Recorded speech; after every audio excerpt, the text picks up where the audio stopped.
The first time we came here. Oh, Paimon remembers! Nahita's consciousness had been trapped by the doctor, but we followed the clues she left behind to help her. So much time has already passed since then, and it seems Sumeru's changing for the better now that Nahita's in charge, right? Paimon just hopes this peace will last a long time, and then Nahita won't have any more new problems to deal with. Yeah, guess you're right. We somehow always find ourselves right in the thick of it. Who knows what will happen next? Come to think of it, maybe it's all because of you. Maybe you're just a magnet for trouble. Huh? Me? Before Paimon ran into you, Paimon never ran into any trouble. At most, when she was super tired, Paimon got caught in some strange whirlpool and sucked out into sea. And even then, you fished Paimon out! Anyway, for Nahita's sake, maybe we should think about heading to our next destination for now. Ah, look who it is.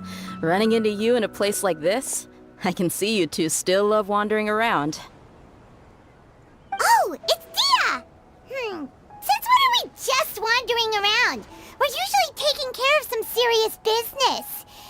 Even though it may have nothing to do with our journey. But never mind that. What brings you here?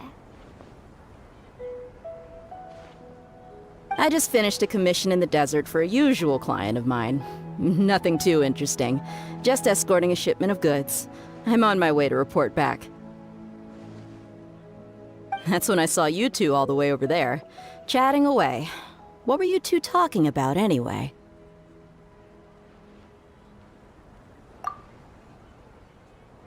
Huh? You serious? Can't say I saw that coming. But you are travelers after all. I guess you'd never stay for too long in one place. Bumping into you like this will become a rarity. I'm starting to feel sad just thinking about it. Hey, how about I gather a few mercs to escort you two? What do you say? Thanks, but no need. Oh, Paimon had no clue you'd miss us so much. But don't worry, we'll come back to see everyone when we get a chance. Sounds good. All you need to do to get to Fontaine is cross this stretch of desert and navigate some waterways. Knowing you two, I'm sure it won't be anything you can't handle. So, when are you leaving? Oh, wait a sec. Paimon just remembered there are still a few dishes in Sumeru that Paimon hasn't tried yet. Now, where's that list Paimon made?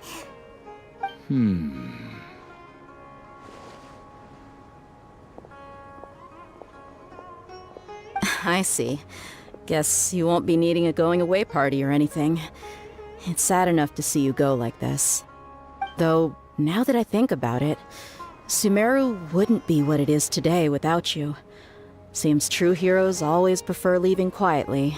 By the way, should we go say bye to Nahita? Oh, good point. Then there's no need to bother her in the real world. Then, I guess this is goodbye for now, Traveler in Paimon. Whether as a client or a friend, you're always welcome to come find me. Goodbye, Dia. Bye-bye, Sumeru.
Fontaine's port. Wow. Everything looks so advanced in Fontaine. Paimon's heard that the industry here is extremely developed, and there are all kinds of unusual machines.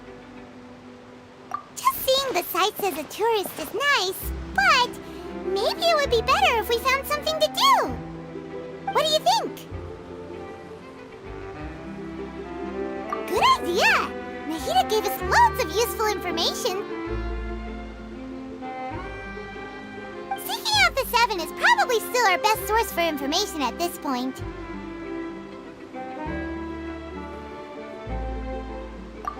Yeah! The more we can learn, the better. So, what do you think the Hydro Archon's like? Will we get along? Nahida said that she has a very unique personality, whatever that means.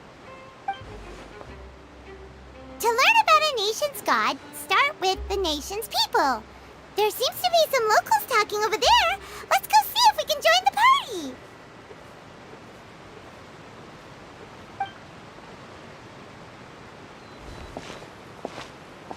party. If you ask me, it's a tragedy how things ended for him.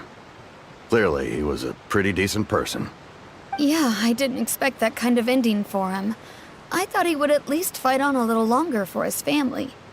I was expecting a sudden plot twist, but it's a pity that it never happened. Still, his story is quite the tearjerker.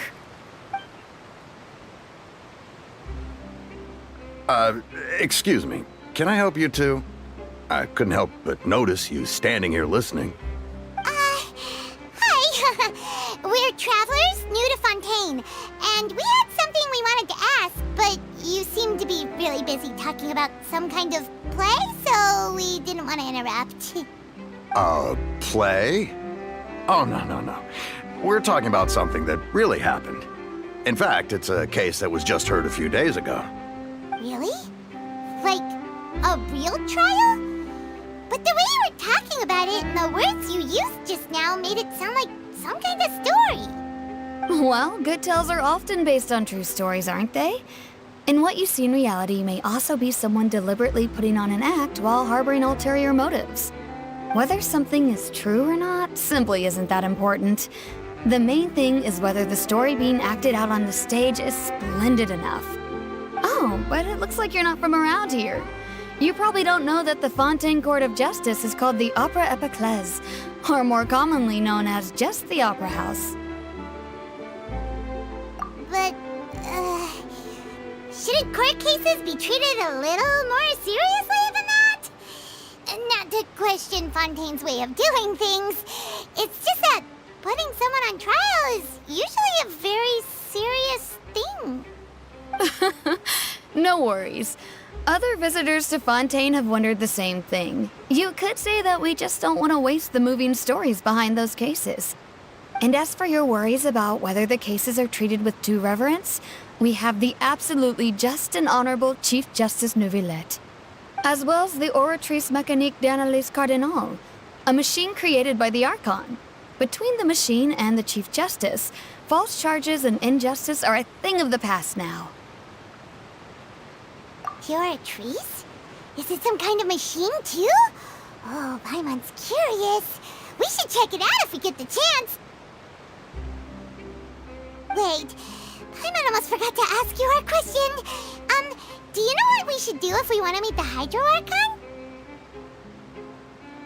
Oh, that's easy. Just go to the Opera House. Lady Farina practically lives there. You could definitely say it's her biggest passion.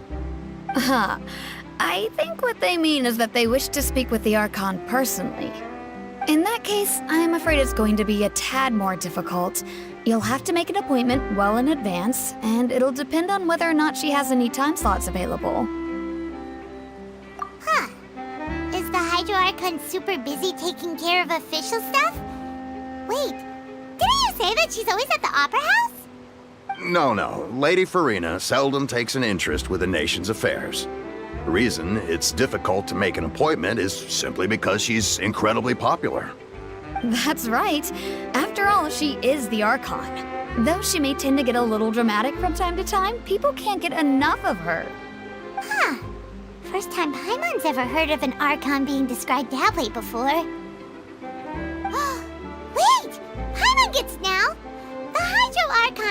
kinda like a big celebrity here, right? Yeah, I suppose you could say that. Perhaps you could even say our mascot. Hang on. This is still Fontaine's Archon you're talking about. You should show some more respect. Yes, you're right. I guess I should at least try to be a little more respectful in front of visitors. Otherwise, I might get arrested and find myself face to face with Monsieur Neuvillette. Come on. Sure, there's a lot of laws here, but nobody's going to be arrested for saying something disrespectful about the Hydro Archon. Alright, I think we get it. Thank you! At least we now know that we can find the Hydro Archon at the Opera House. But who knows how long making an appointment will take? Guess we could have a look around the city in the meantime. Hey! What are you looking over there for?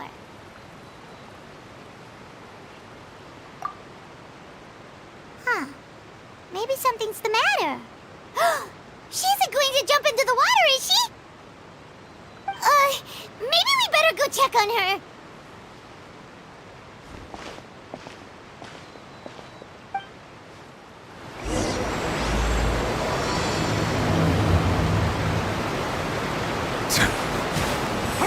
Hey, how about we get some tickets to the next trial? I think we'd better wait and see what kind of case it is first.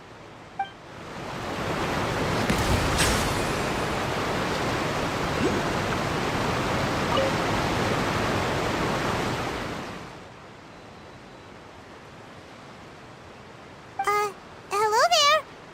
Excuse me. Are you alright? Huh? I'm fine. Thanks. Oh, okay then. We just noticed that you seem to be worried about something. About many things, actually. But there's nothing I can do but just keep my troubles to myself. I was just reminiscing about a place my brother and I would play when we were kids. It was just atop that hill over there. See? You're pointing at the sea. Wait, are you saying that you and your brother lived in the water? No, people call the waters around Fontaine a sea. It's actually just an inland lake that's filled with fresh water. And no, I can still see that hill clearly in my memories. Now, it's been completely submerged. He would skip and jump, tossing sand in the wind.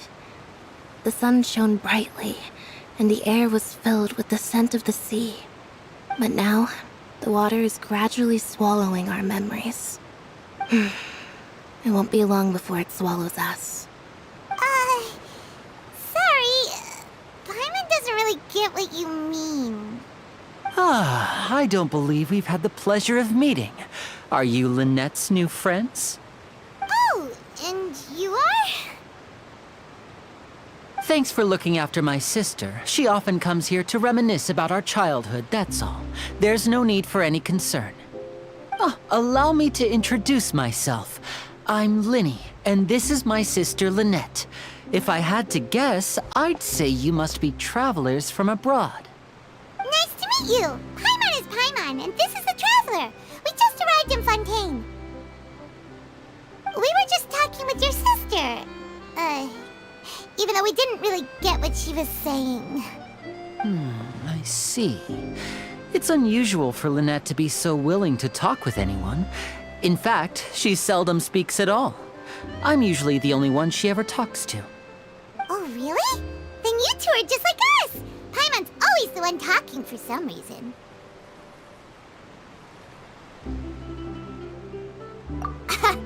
So that's how you think it is?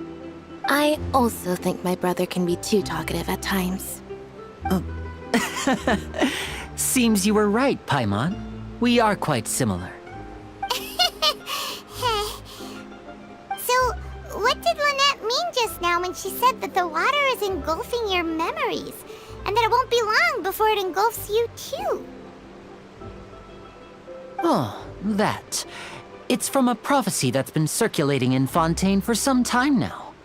Well, I suppose prophecy isn't exactly the right word, because that implies a certain amount of uncertainty. There's no doubt about what's happening in Fontaine now. Where to begin?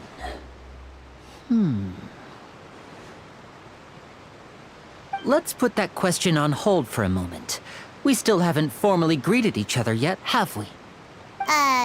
Did all the introductions earlier not count? Hello, traveler.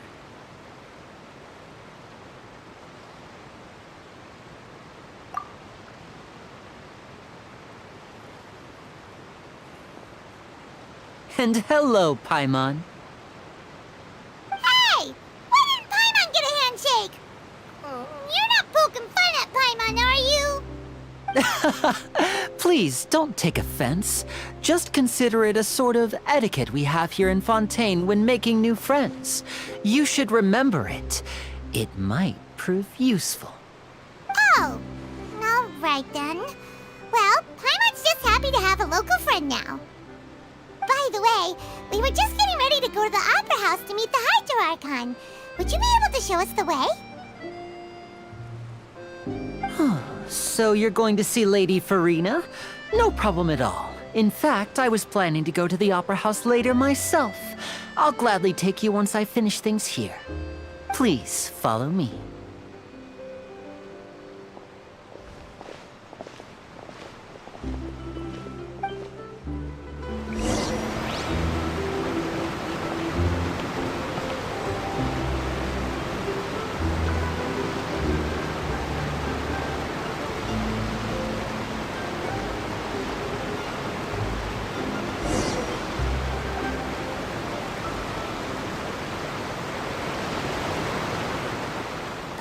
You said you were going to see Lady Farina?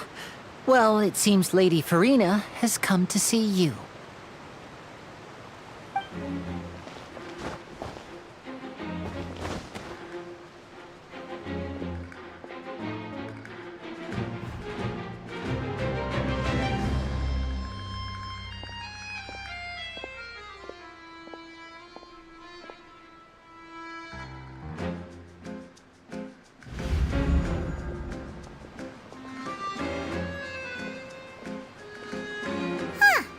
So, she's the Hydro Archon? But how did she know we were looking for her? My dear people, rich and poor, those with cup in hand and those with nothing at all, raise your glasses in celebration. If you don't have one, then just raise your hand in lieu.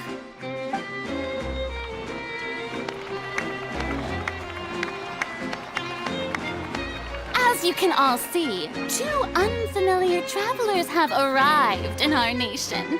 Come, let us make a toast in honor of this traveler and her companion who have journeyed here from distant lands.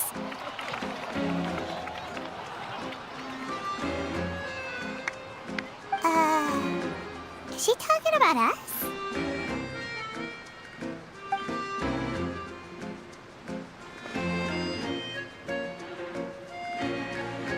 I've long heard of the turmoil and chaos you left in your wake as you visited other nations. But I welcome you nevertheless. No, I have come to receive you personally. Fear is for insignificant cowards. I am a god, and I will never entertain the notion of such meaningless wariness. You can be rest assured. I see clearly your sincerity. Of course, seeking an audience with me is the most sensible thing to do. It will allow you to truly behold my power and witness my authority. Intelligent people always gather under the correct banner. I, Focalor, hereby welcome you to the nation of Hydro and acknowledge the value and significance of your trip. Now, you may rejoice in this.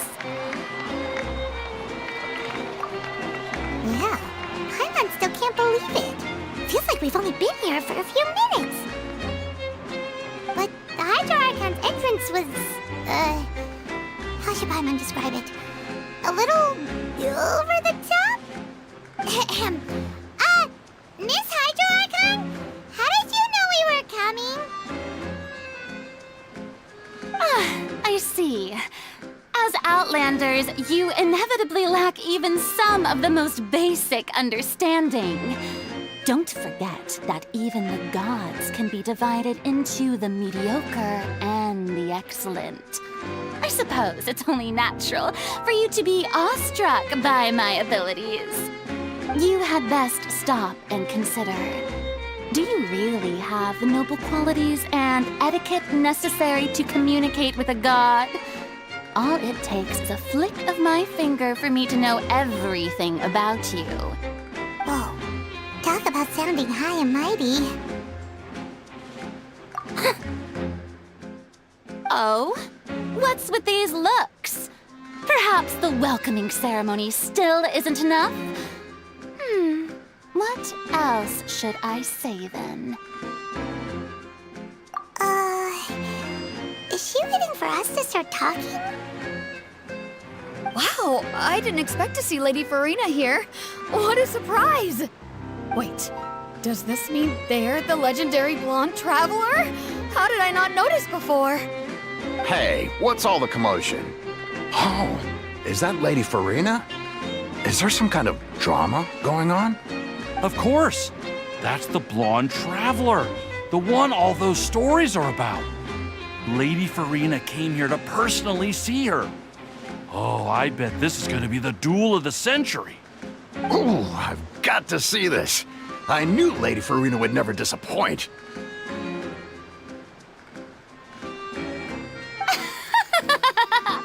Yes, but don't get too excited now. My dear believers and spectators alike tend to get quite rowdy, and despite the noise, I've come to tolerate all their ruckus.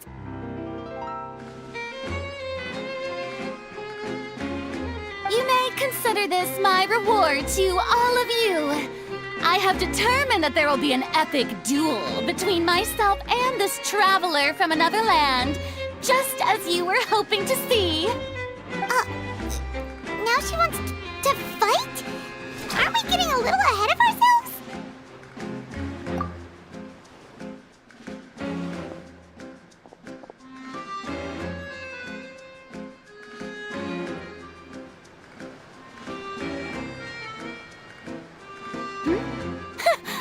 Are you not afraid?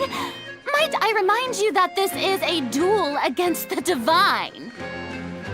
What are you trying to do, traveler? Provoking a god in front of her people?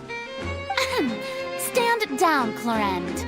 I admire her bravery. Few have the courage to draw their sword against a god. She is obviously a true warrior. Unfortunately, people nowadays only crave to be thrilled, and a mere duel will not slake their thirst for excitement. Oh, yeah, she's right.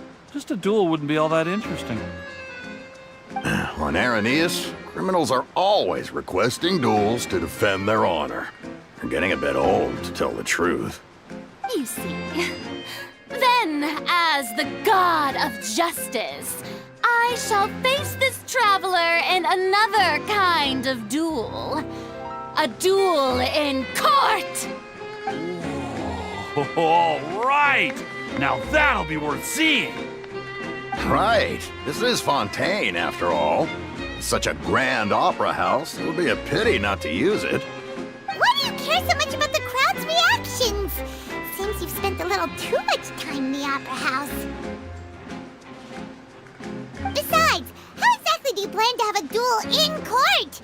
You mean you're going to put us on trial?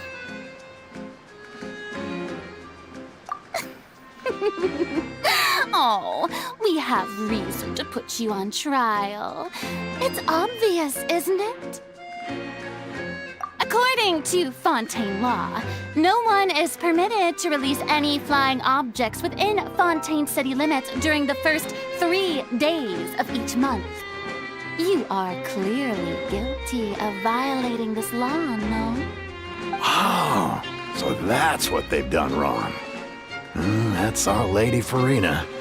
No one knows the laws of Fontaine like she does. You call that obvious? What kind of law is that? Wait, flying object? You mean Paimon? Precisely! Now, if you two have no objections, then in the name of the Hydro Archon, I order your arrest.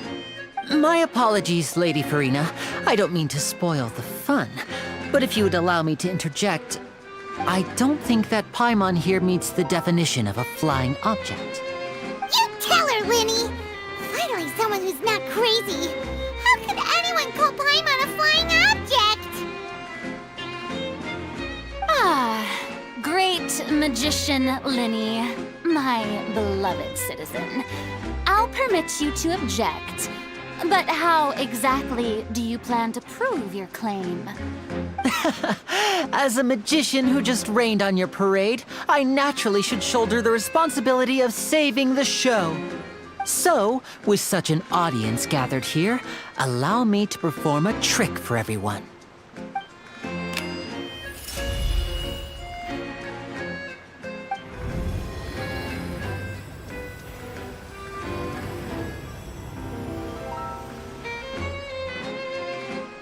Ta-da! What's that on Paimon's back? Hey, when did Linny do that?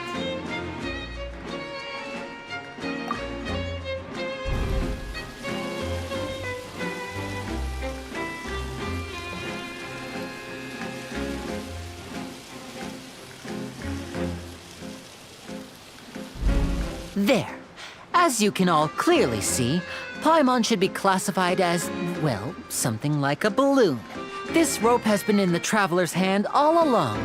It was just that no one could see it before. Huh? You call that magic? You've got to be joking. I thought it was pretty good. Nice one. Huh. I'm not sure what to think. It seems Lady Farina's charges no longer hold water.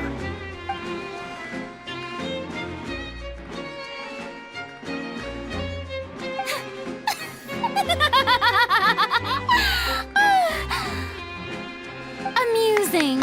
Very amusing, Linny. Just the sort of unexpected twist that I enjoy. With you here, today's performance can finally be called complete. Performance? You see all this as a performance? In which case, consider the matter of your trial resolved. The god of justice will not bring charges against an innocent person. But when there are valid grounds, I will not only judge travelers from abroad, but even the gods of other lands. I look forward to seeing your upcoming performance at the Opera House, Mr. Linny and Miss Lynette. That's enough for now. Toodaloo!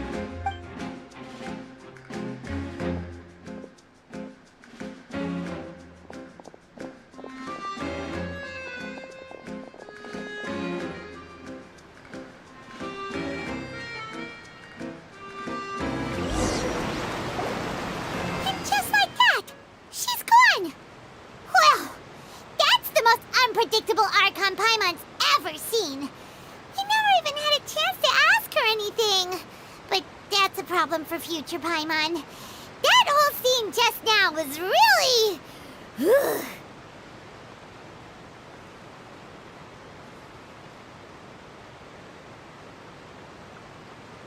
Don't mention it. I just happened to remember that there was such a law, so I did a little preparation, just in case.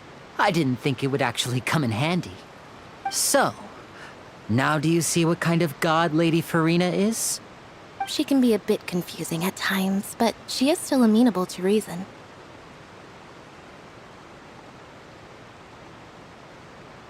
Anyway, Paimon had no idea you were a magician, Linny.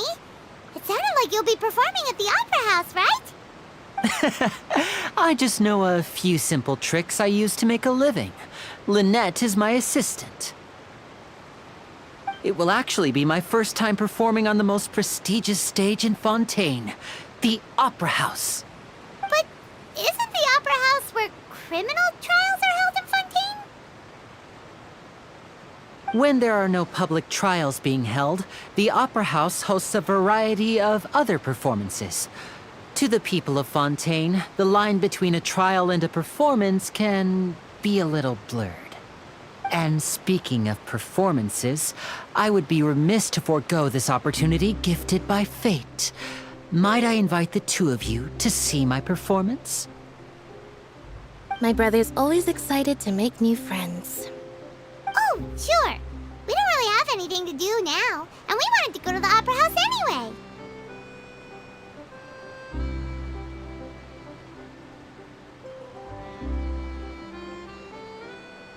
Splendid. In that case, why don't we go together? I'll show you the way. I just have something to take care of first.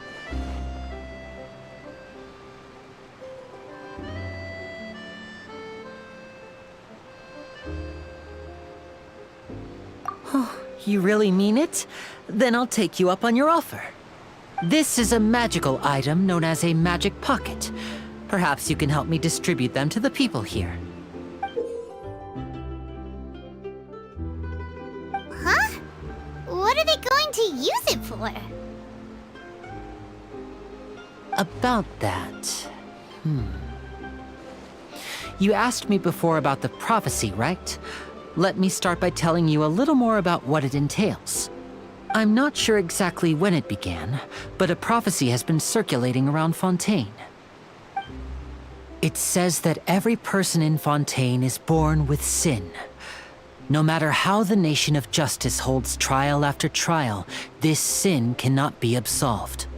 Until one day, the water levels in Fontaine will rise, and the sinful people will slowly be drowned.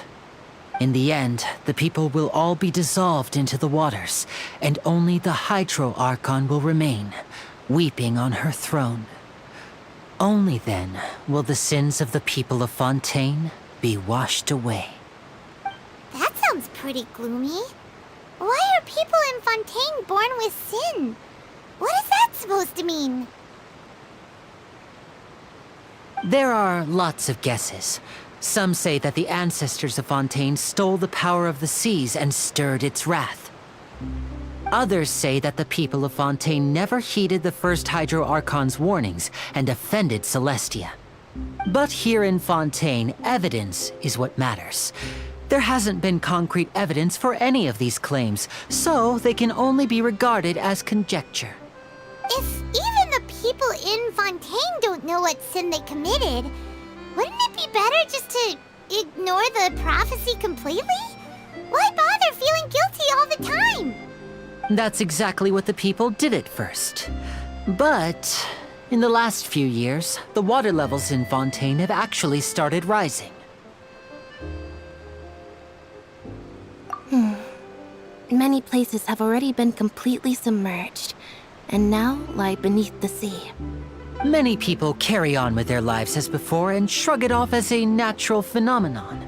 But my family and I think that the people of Fontaine shouldn't ignore the possibility, which would end up sentencing them to death. We hope that at least the people who reside near the waterfront can move away before it's too late. So, we've started distributing magic pockets to them. As a magical item, these magic pockets have astonishing capacity. I'm sure they will come in handy when people are moving their belongings. Oh, Paimon gets it! It's like preparing for a rainy day! But this is more than a bit of rain. Perhaps only absolute power could ever contend with such a catastrophe. But who knows? We're just tiny specks in the grand scheme of things. Now, if you'd like to help, then please give these magic pockets to anyone nearby. Be sure to convince them to take it, regardless of what they say.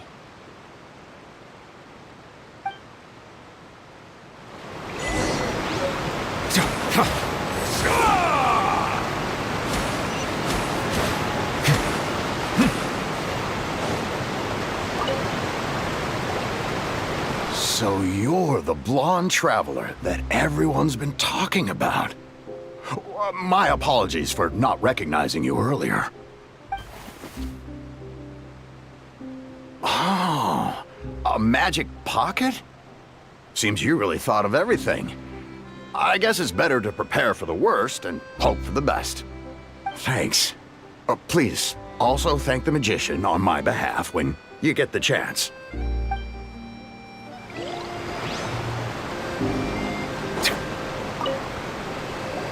What's this? So you also believe in the prophecy. Keep it. I won't have any use for it. What? You mean you don't believe in the prophecy? No, I believe in the prophecy. But I also believe in another story. The story says that people once lived in the ocean.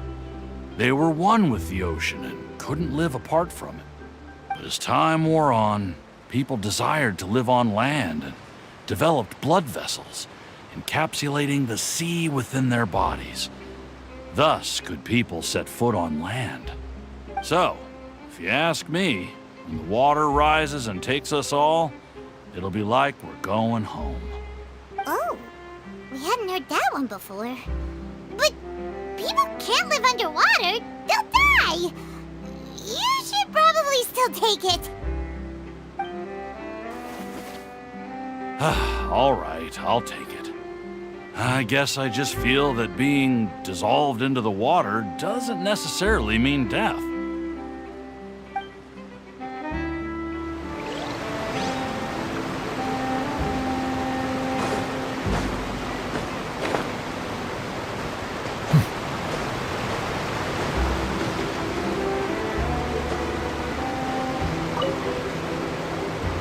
Huh? I don't want that thing. Way I see it, if the prophecy's true, it's still gonna be a long time before the water can cover everything. Life is all about living in the moment. What use is there in worrying about the future all the time? We'll cross that bridge when we get to it. You should still take it. You never know when it'll come in handy. Oh, all right, fine. Thanks. It's just that if I start moving, that means I've already given up on the life I have now. I'd really rather not.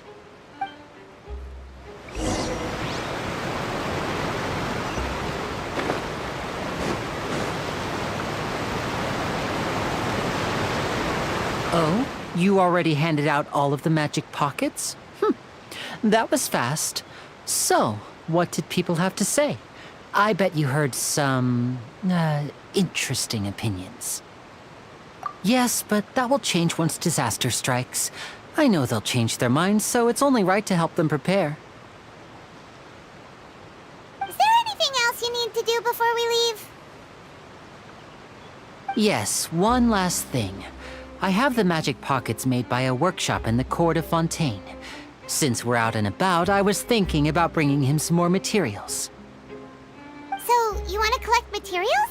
Just tell us what the materials look like and we'll help. Many hands make light work. Oh, that would be much appreciated. We'll need some Romaritime flowers.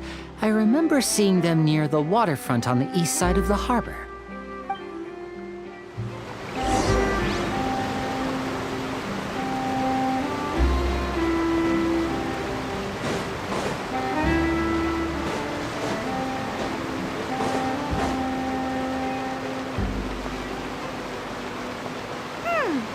It seems we have to use Hydro to collect Romaritime flowers.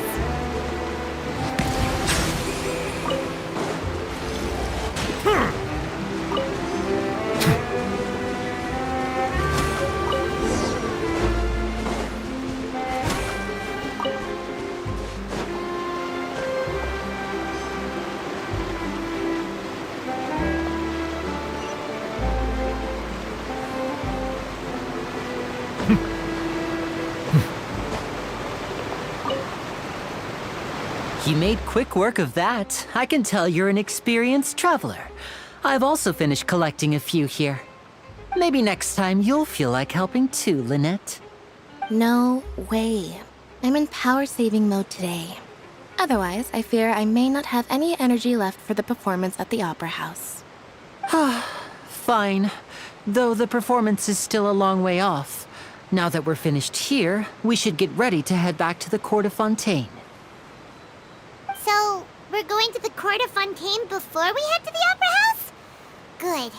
Paimon wants a tour of Fontaine's largest city and try...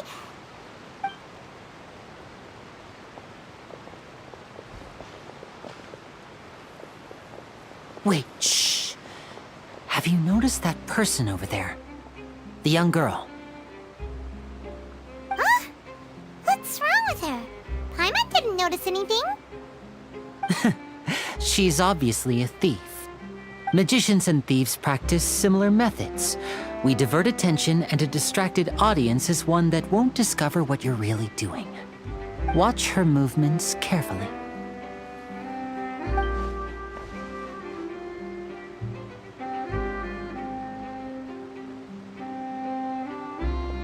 Oh, he's right!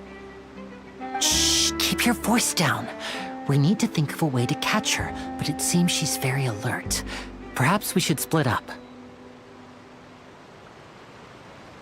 You two can ride the lift over there and wait up top.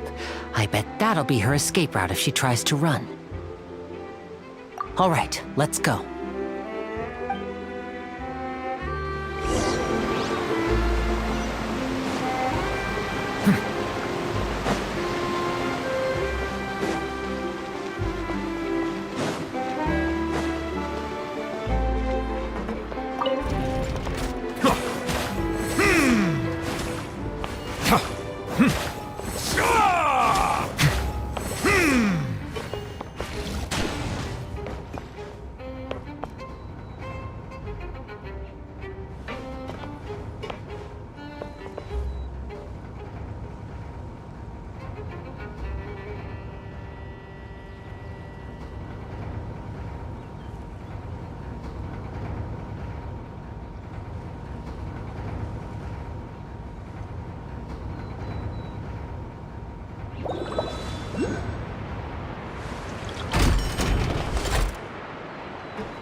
This is the spot where Linny wanted us to wait.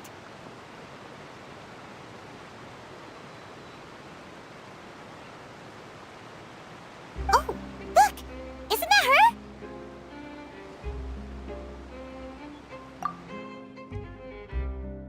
Oh no!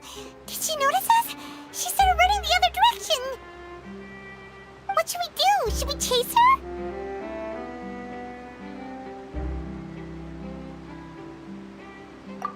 You're right. She might also be trying to lure us away.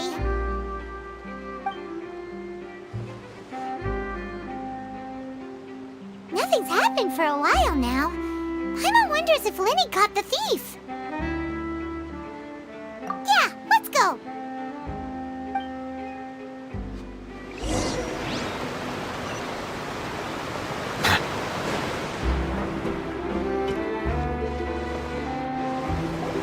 Are you sure that's all she took? You should check to make sure you're not missing anything else.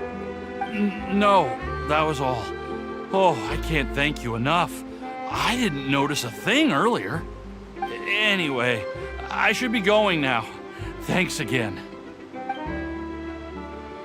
Oh, were you returning what the thief had stolen? That's right. Pity I wasn't able to catch her. She distracted me by dropping the thing she stole on the ground. By the time I looked back, she was already gone. I saw the general direction she went, but Linny twisted his ankle, and I needed to make sure he was okay. Oh, did you get hurt, Linny? I'll be all right. It's just a twisted ankle, that's all. In fact, it's feeling better already. If you want to play at being a hero, at least try not to get hurt doing it. Imagine what would happen if you managed to derail our performance as a result. You're right, you're right. Sorry, Lynette. I have to admit that the thief was even more skilled than I had anticipated. But at least we were able to get the stolen items back, so it wasn't a complete failure. What a slippery little thief! Guess things turned out all right in the end, though. Linny's initiative paid off! All right, let's put this little detour behind us. We should go to the court of Fontaine now.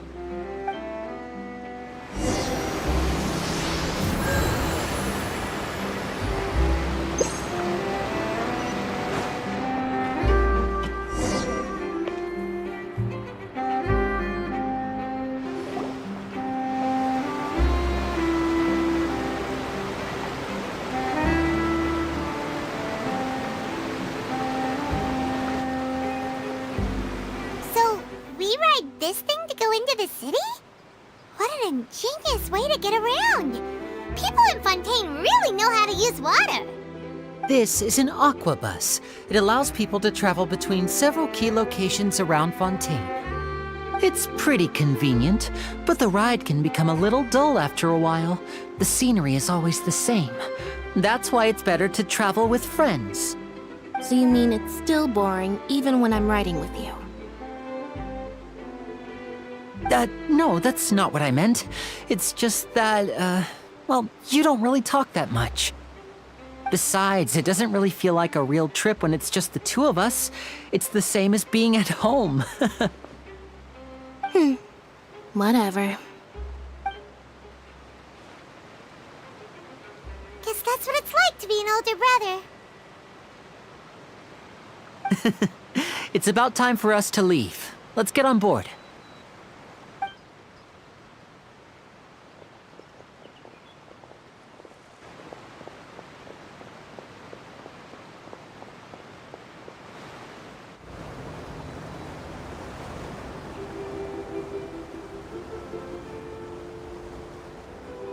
Huh? What? Traveler! Paimon! Charlotte! Oh, I never guessed I'd bump into you all riding the aquabus. In the story of my life, this is big news. What are you doing in Fontaine? I didn't hear anything about you paying us a visit. Yeah, it's quite the coincidence, but as travelers, we're always on the move. It's not surprising that nobody knew we were coming. Though we still have no idea how the Hydro Archon knew about us. Oh, let Paimon introduce you to our new friends! Oh, no need for introductions, Paimon. I would recognize the great magician Linny and his assistant Lynette anywhere. I wouldn't be much of a reporter if I didn't know who they were. It's a pleasure to meet you. I'm Charlotte, a reporter for the Steambird. Nice to meet you. From the Steambird, huh? We've often relied on your paper to promote our performances. It's an honor to meet you. Now that everyone knows each other, Fontaine suddenly doesn't feel like such an unfamiliar place. So, what have you been up to lately, Charlotte? Any big news? Not too much. When there isn't any breaking news, I mainly cover the trials at the Opera House. You can still manage to keep readers' attention as long as you tell things from a clever enough angle, even if it's the same old topics.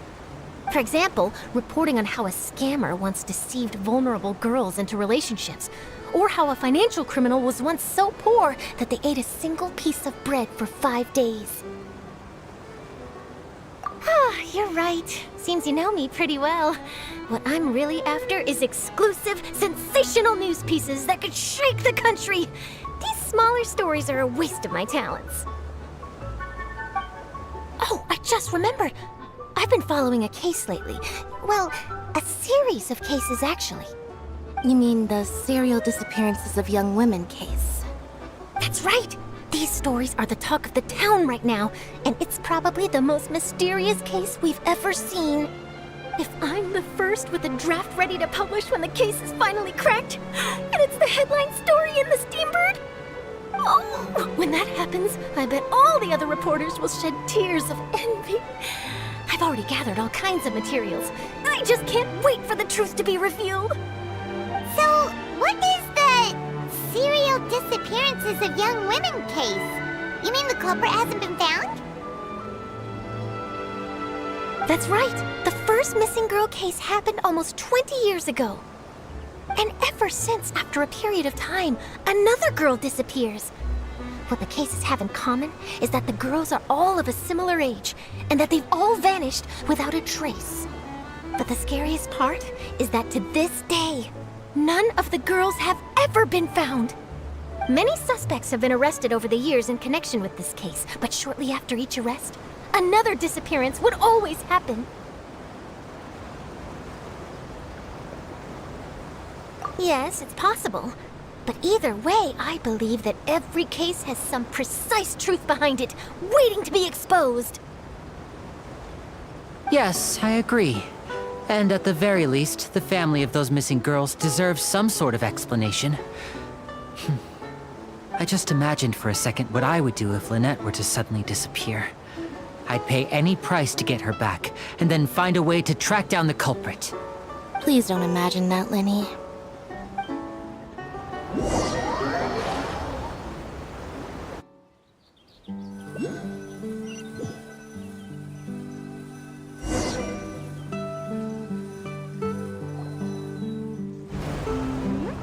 Hey, we're almost there! Look!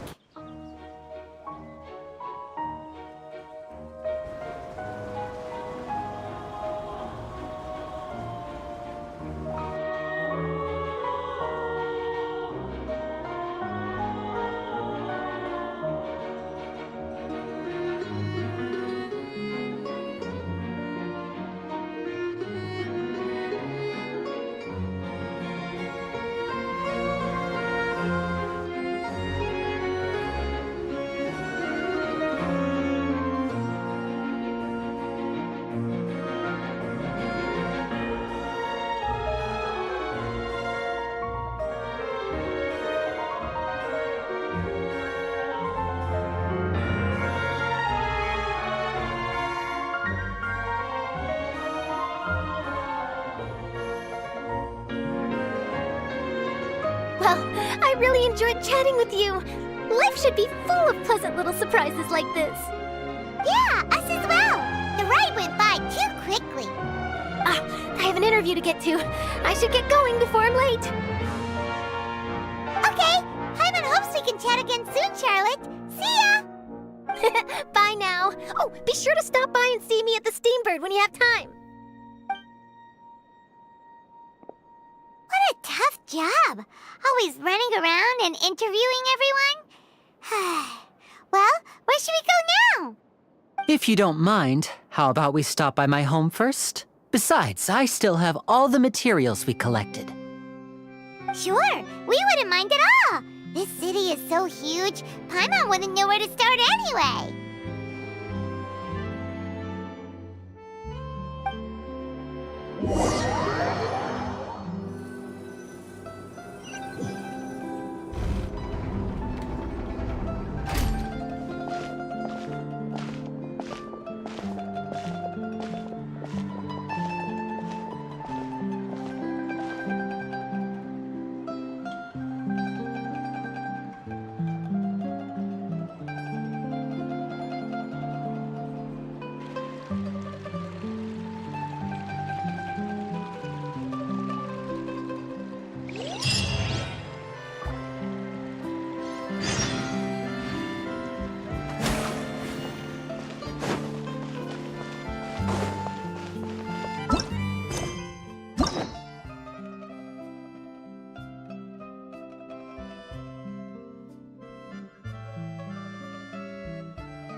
This is our current abode.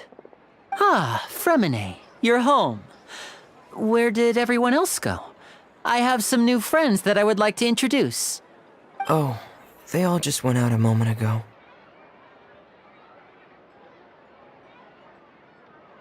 I see. Everyone is getting busier now that Father will be returning soon. I suppose that can't be helped. Allow me to introduce you to my little brother, Fremine. He is a phenomenal diver. Hello. Nice to meet you! Paimon is Paimon, and this is the Traveler! Oh, you sound very proud to have a diver as a brother, Linny.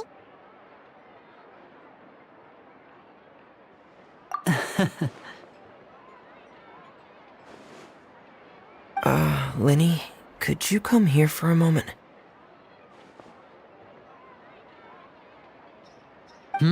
What is it, Fremine? Do you have something to tell me?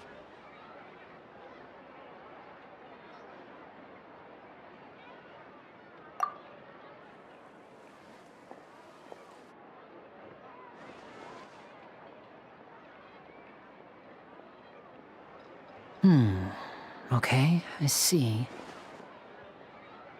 Is everything all right? Oh, it's nothing. We were just discussing a little housework. Sorry for the interruption. Oh, before I forget, the Traveler and I collected more materials to make magic pockets. Were you able to get any, Fremine? Yes, I went diving and gathered lots of materials. I was about to give them to you. That's our Fremine, always quick with the underwater work. All right, I'll take these to the workshop.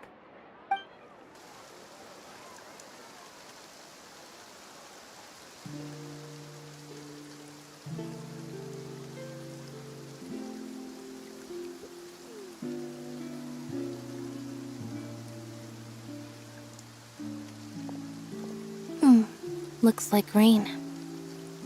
Oh, you're right. But wasn't it clear and sunny just a moment ago? Fontaine's weather sure is weird. I'm afraid that's just how it is here. It often rains on days where there are trials being held in the Opera House, but don't worry, it'll clear up soon enough. What's wrong, Fremine? There's a legend about the rain that I tend to believe. It's said that a dragon of water once resided in Fontaine. Though we don't know where the dragon went, every time it weeps, the skies will cloud up and pour out rain. When I was a child, my mother told me that if I wanted to go outside and play, I should yell toward the sky at the top of my lungs. Hydro Dragon! Hydro Dragon! Don't cry!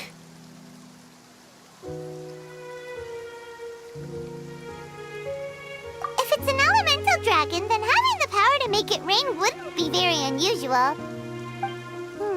Let Paimon try something. Hydro Dragon, don't cry!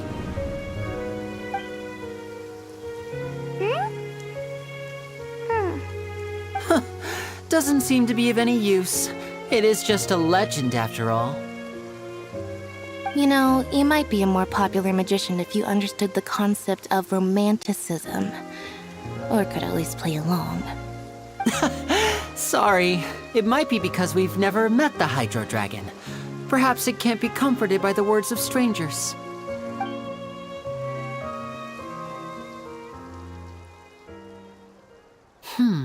It rained for longer than I suspected. Oh, it's already getting late. Was there something you needed to do, Linny? Yeah, some preparations for the show at the Opera House. I need to find a way to catch the last aqua bus of the day. On the day of the performance, just ride the aqua bus to the island of Aeneas. I'll have Lynette meet you at the fountain in front of the Opera House. Oh, are you leaving now? What is it, Fremine? I'm in a hurry. Oh, I get it. You feel nervous delivering the materials for the magic pockets, is that it? Perhaps we could trouble the Traveler to help us take these materials to the Beaumont workshop and deliver them to the owner there? I'm afraid that Fremine can be quite introverted, and the boss there tends to be pretty talkative. Fremine has always been a little afraid of her. No trouble at all! Don't worry, we're on the case! Sorry for the inconvenience. I'm quite useless when it comes to such tasks. I'll think of a way to make it up to you. Oh, no no need. This will be a walk in the park for us.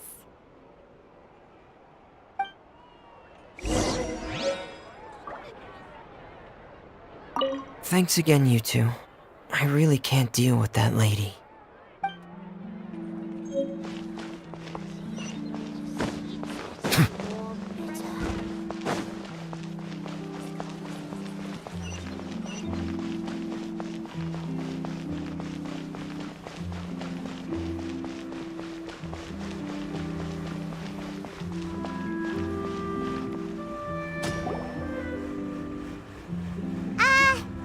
Hello? Is there anyone here? Oh, hello there. New customers? Looking to buy, or do you need something made? Or perhaps you're just looking for a chat with me. Oh no, we're just here to deliver some materials. Here they are. They're for making...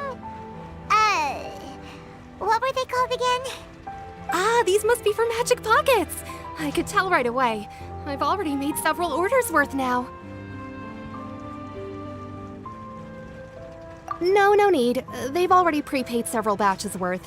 When they told me what they'd be using them for, I even offered them a discount. But they insisted on paying the full amount, saying that I had a business to run. It seems both their hearts and their pockets are made of gold. Whoa. So, is Linny actually loaded? I can't say for sure, but who knows? Maybe there's good money to be made being a magician in Fontaine. Hey! Is this machine what you use to make stuff here? It looks really advanced. Why use your hands when a machine can do the work? It would be a waste not to use the latest technology, and wasting is a kind of crime. But where does a big machine like that get its power from? Well, it's a little complicated. I'm not sure I can put it in layman's terms for you. But basically, everything we usually use here in the city is powered by indemnitium. It's a type of energy that's produced from trials. Huh? How can trials produce energy?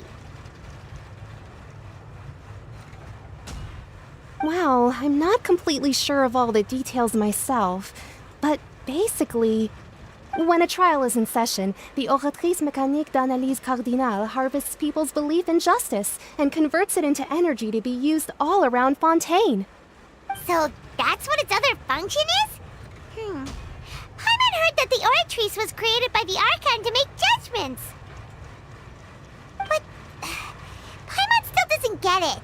How could something unreliable like people's beliefs be turned into a stable power source for these machines?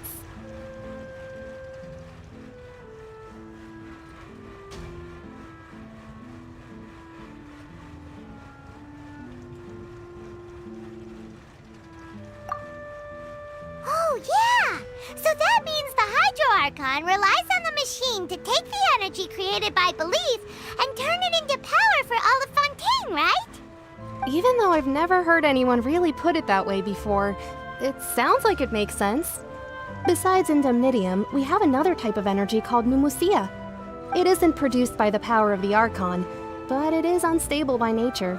Even now, it still cannot be widely used by civilians. I thought I'd find you hard at work, but here you are chatting the day away. Since you're already talking, I'm sure you wouldn't mind a few words with me. You again? Didn't I already promise you that I'd have the more I owe to Confrérie of Cabriere by next month? Why are you hounding me now? Yeah, but how do we know that you won't go running off by the end of this month? I want 50% today. Wait, no, 70%. Huh? You...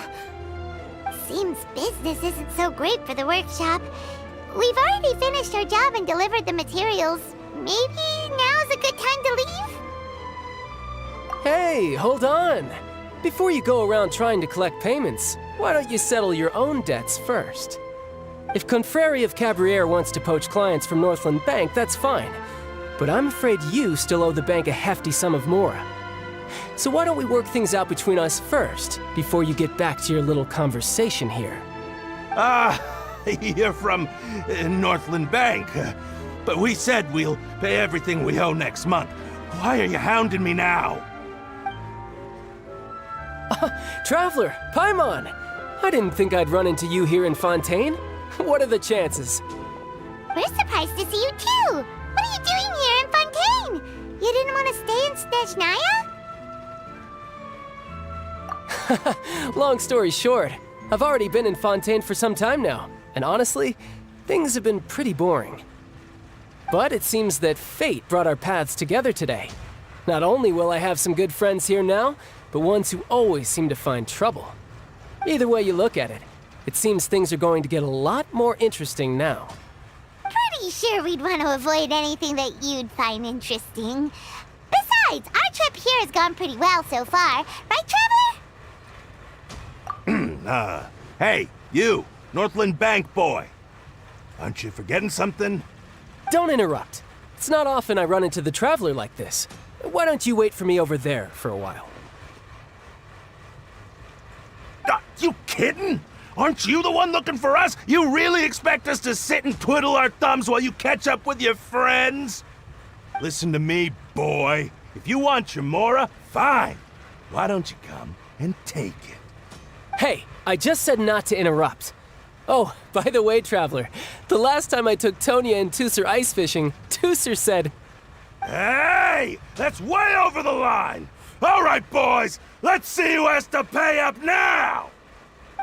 Can you at least let me finish one sentence? Fine. Though the bank told me not to get rough with our clients. You're the ones who started it. This is an act of self-defense. You two will have to be my witnesses, okay? I'm sure this won't take long.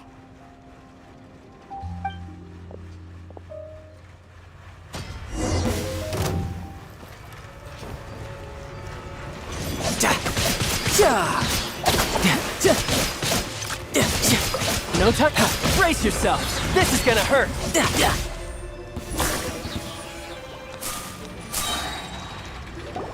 Oh, what's your deal, Brad? How are you so strong if you're just a staffer from Snezhnaya's Northland Bank? Wait, don't tell me you're... Oh, now you notice. It's a little late, don't you think? Just make sure you understand that you don't mess with Northland Bank. Got it?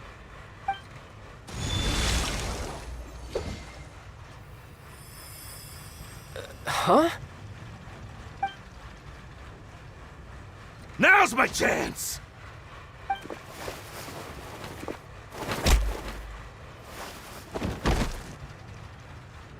Huh. That was weird.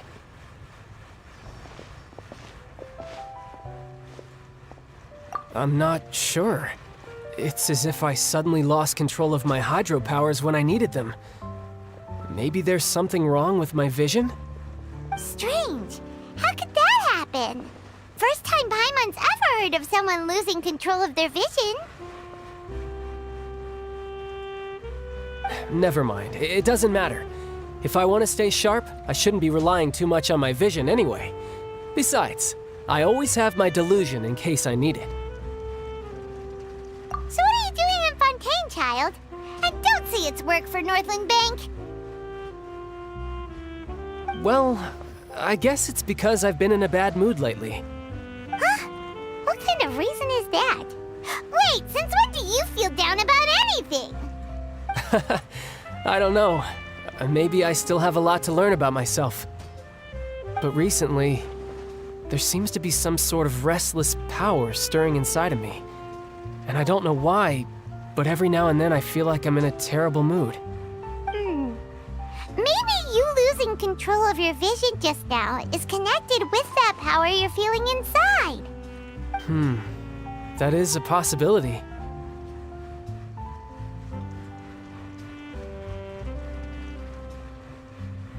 I can't remember if I ever mentioned it before, but when I was 14, I fell into some unknown abyss. It was during that time I learned nearly all of my abilities. The one who took me under her wing and taught me was named Skirk. She was always quiet and very mysterious. Nobody knew where she came from or what she had been through, and she was always very strict when teaching me combat techniques. One time, I asked her why she was willing to take me on as an apprentice.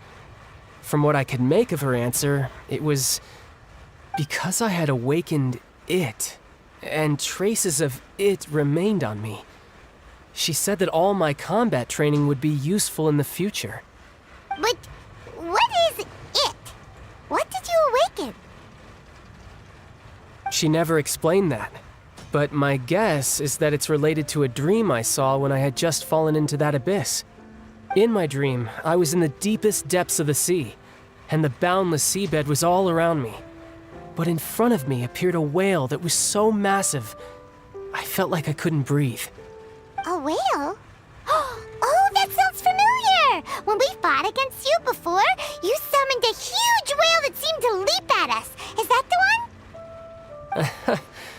That's just an abstract form of a whale that I create using my elemental powers. It takes that shape because the scene I dreamt of the whale has always been stuck in my mind. I'll never forget it. So you used the whale as inspiration for one of your moves? Huh. Seems a little twisted to Paimon.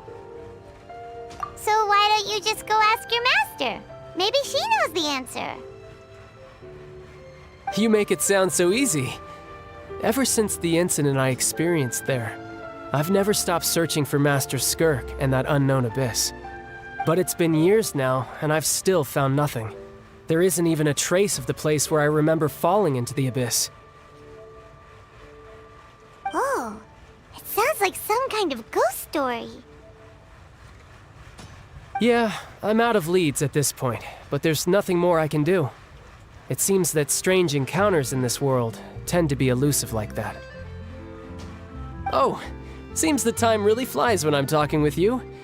I just remembered I have somewhere else I need to be, so I should get going. What? More work for the Northland Bank? And no, it's more of a personal appointment. Lately, I've been sparring with some of Fontaine's official champion duelists whenever I'm feeling bored. Official champion duelists? You mean it's their job to duel? Yep, in Fontaine, before a criminal goes to court, they're given one chance to defend their honor by requesting a duel with an official champion duelist. The champion duelists are all-powerful fighters selected from among the nation's best, and the duel itself is a no-holds-barred fight with no specified stopping point. So engaging in such a duel is regarded as a symbol of defending your honor. If a criminal manages to win the duel, they'll be acquitted. But if they lose, they'll have no choice but to stand trial. And the worst-case scenario is that you're simply killed in the duel. Though it's rumored that Fontaine has a death penalty, from what I can tell, no one has ever been officially sentenced to death. So really, the only people who opt to duel are those who have suffered a grave injustice in being accused, or those who greatly value their honor. Otherwise, why gamble with your life? So, do many people actually get out of their trials by winning the duel? Apparently, it's exceedingly rare for anyone to actually win. Fontaine probably enacted this system as a way to show that the nation respects the honor of its citizens. Besides, none of the champion duelists are to be trifled with, which is exactly why I was itching to face them as soon as I got to Fontaine. Apparently, the one I'm meeting today, Clorinde, is the strongest of the champion duelists. I had been asking her for some time before she finally agreed to face me today. Well, that's child for ya. Paimon feels like we heard that name somewhere before. Clorinde. Huh. Oh, before I forget, I want you to have this. Huh? Your vision? You're seriously just giving it away? I'm just worried that it could become uncontrollable again. I'd be pretty upset if it got in the way of my duel, so I think I'll be better off without it for now. Besides, I just need you to hold on to it for a short while. I'll come retrieve it when I have some time later. Paimon knows what you're up to. You just want an excuse to come talk to us again, don't you? Whatever gave you that idea? I'll be in touch later.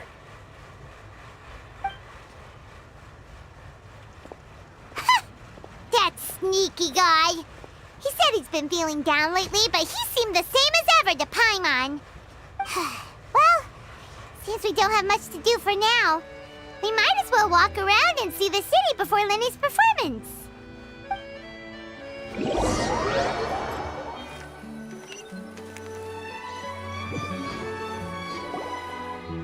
Wow! Who could have seen that coming? The reporter who was barely around for most of the story was the murderer all along! Sorry. Paimon was just surprised, that's all. Whew. Paimon never saw that twist coming. The murder mystery novels here are amazing! The whodunits here in Fontaine are a lot different than the light novels you see from Yai Publishing House. Both have their merits, but Paimon thinks this style of novels are more, well, novel. It's so exciting to reach the moment when the mystery is uncovered, especially in the one Paimon was just reading. You should buy a copy and read it too. Oh, sorry about that. Paimon will be more careful next time.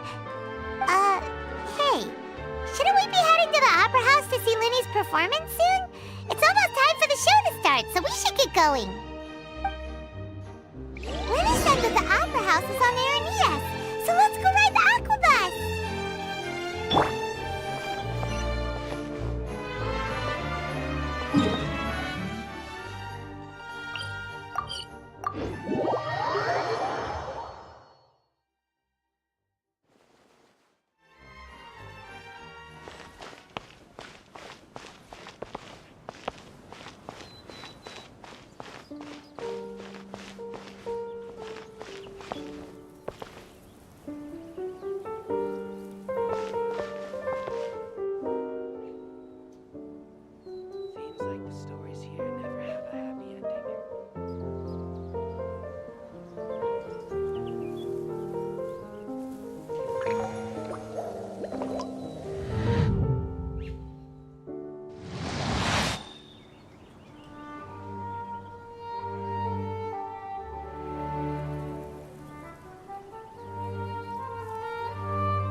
I see the value in my own work, but I also see the meaning in all the endeavors of the people of Fontaine. I believe I will continue to take pride in fulfilling my duties.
Melusines are beautiful creatures.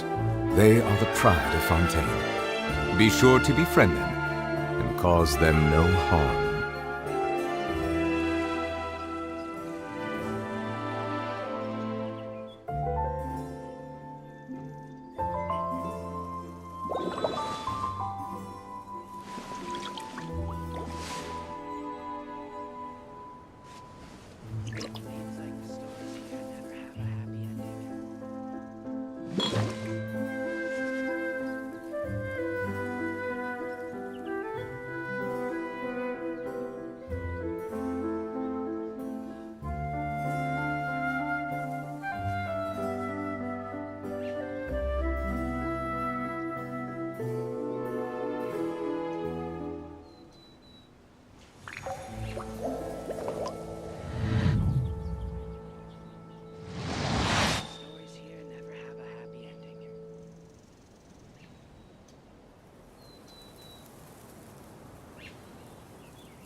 I see the value in my own work, but I also see the meaning in all the endeavors of the people of Fontaine. I believe I will continue to take pride in fulfilling my duties.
looking forward to it. Huh. Looks like there's a lot of people standing around the fountain up ahead. Oh, Archon, please bless us with a bright and healthy child. We pray. I don't know why you always feel the need to ask so much. I'll be happy as long as our child is healthy and lives a peaceful life. I guess if they're our kid, then there's no doubt they'll turn out smart. Maybe this is one of the customs in Fontaine. There sure are a lot of couples here. Vache.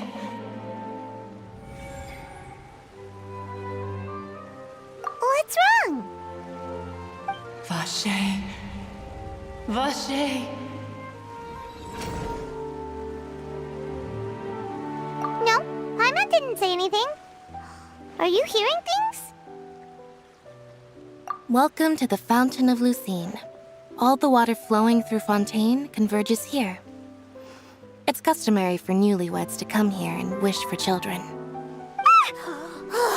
Lynette! You scared Paimon! When did you get here? When he asked me to wait here for you, remember? Right.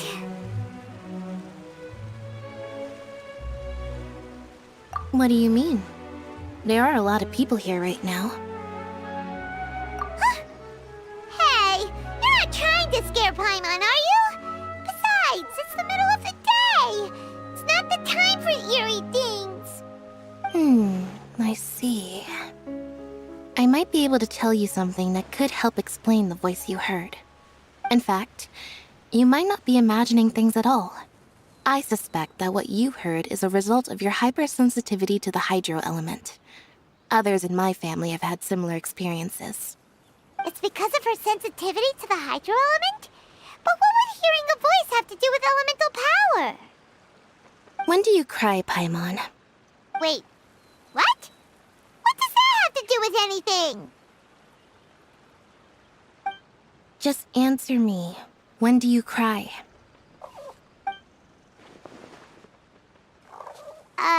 When Paimon's really sad? Oh, and when Paimon's super happy. Oh, and also when Paimon's really, really scared.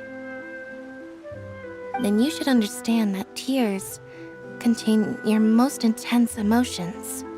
Like I just mentioned, the Fountain of Lucine is where all the flowing water in Fontaine converges. Even the tears that fall to the ground will eventually gather here. So maybe what you heard was the intense emotion coming from someone's tears. So, what did the voice say? If you were hearing their emotions, then Paimon wonders what happened to them. Rather than worrying about them, we should worry about my brother first. Don't let that calm look of his fool you. He tends to get pretty nervous just before a performance. So chatting with Linny might help him relax a little before he goes on stage. Oh, right. That makes sense. Let's go in and see Linny.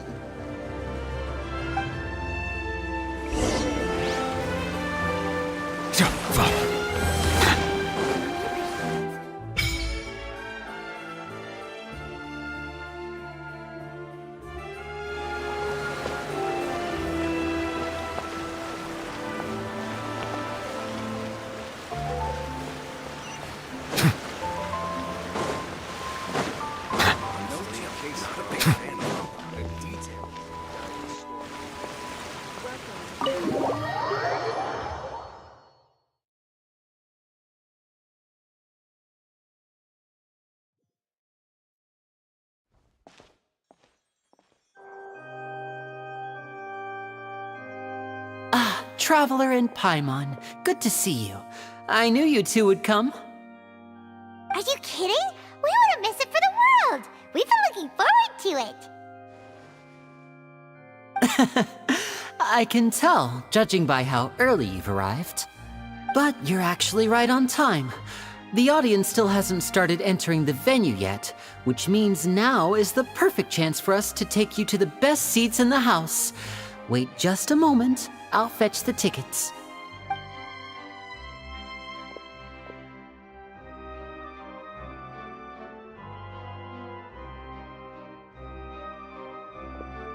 The Opera House has assigned seating, so you always have to make reservations. I've already reserved your seats, and here are your tickets. Ooh, front row seats! Thanks, Linny! Don't mention it. There's no need to keep thanking me. Hey, Linny! Could you come over here and take a look at this?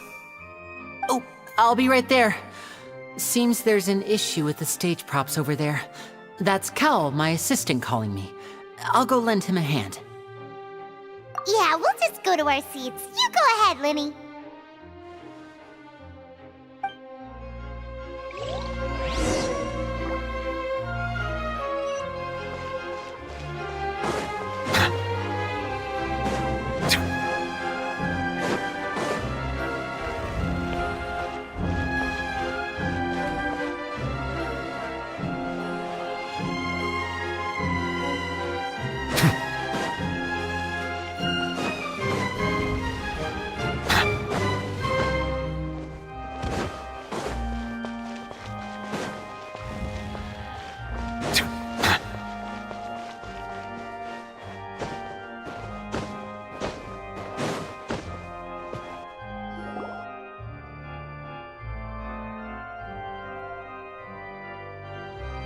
These should be our seats. Come on, let's sit down.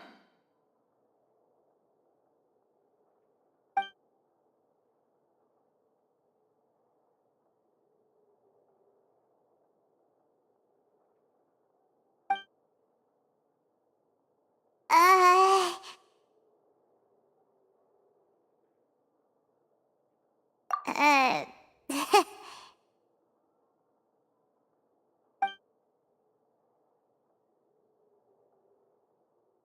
Hey, Traveler.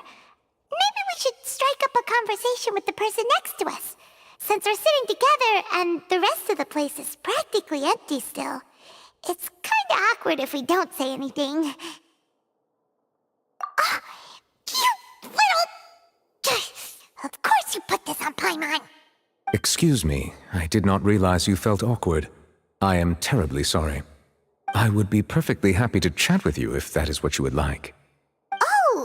Oh, so you heard all of that, did ya? Boy, you sure have good ears. Paimon thought she was keeping her voice down.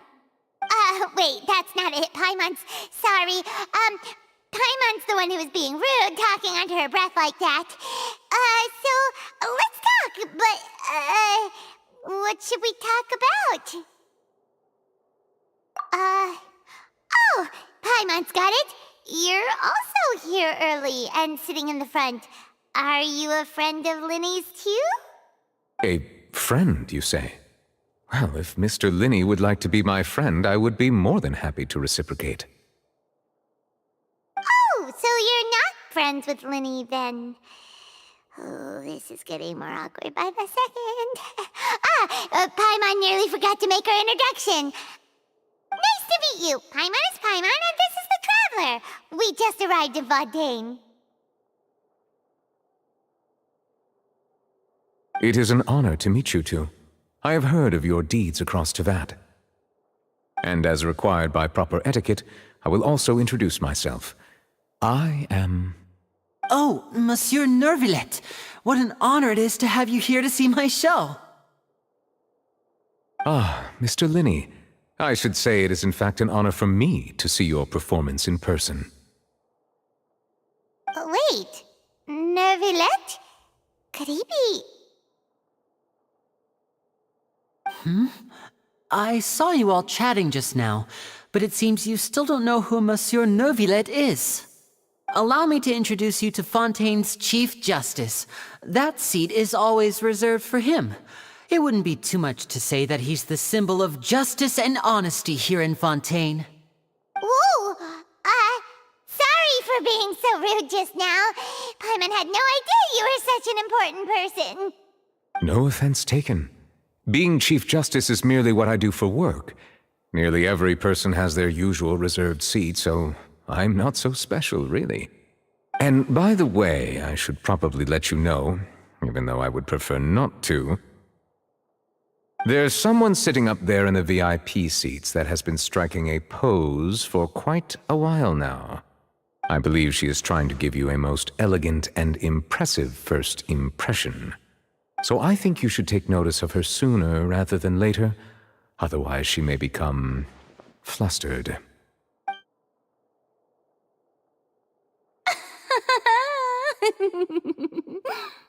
Huh? Oh, it's Farina, the Hydro Archon. Huh. She sure has a smug and satisfied look on her face. Guess she has no idea that you saw right through her act. Very good. That is for the best. No need to pay her any more attention. We may now enjoy the show. Huh? So is this what things are like between the Chief Justice and the Hydro Archon? All right, please wait just a moment longer. I've pretty much finished my preparations, and the performance will start as soon as the audience has made their way to their seats. Yay! The show's finally about to start! Paimon can hardly wait! Paimon's never seen a real live magic show before!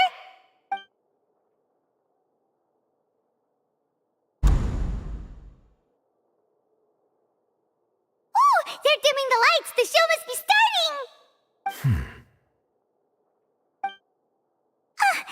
Sorry. Paimon will try to stay quiet. Welcome, one and all, to the Opera Epiclese. I am the star of today's show, Linny.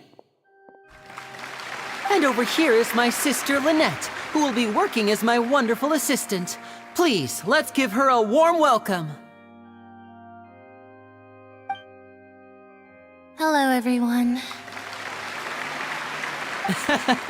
I know she may seem to be a little sleepy right now, but that's just a sign that she's nervous.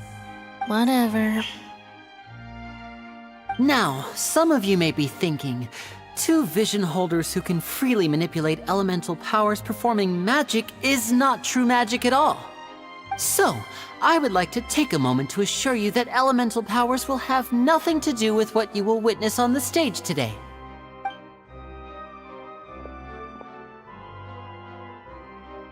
Both Lynette and myself have removed our visions for the show. That way, even the gods won't be able to help us. Oh, good point. That's what makes the show real magic. Now, without further ado, let the show begin. Lynette will now exit the stage to make some preparations. I know you might miss her, but don't worry. She'll be coming right back on stage momentarily. Perhaps in an unexpected way. I'm sure she'll be stealing the spotlight soon enough. Oh, and before I forget, there's one more thing I should say. You never know what can happen in the blink of an eye. A magician's greatest skill is making things disappear or appear. The possibilities are endless.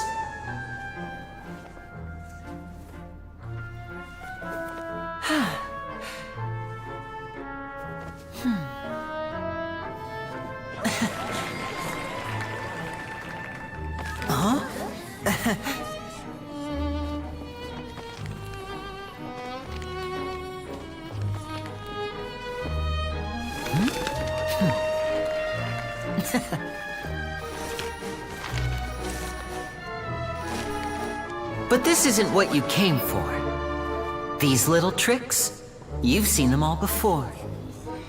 So it's time for something truly extraordinary, don't you think? This one's a little tricky.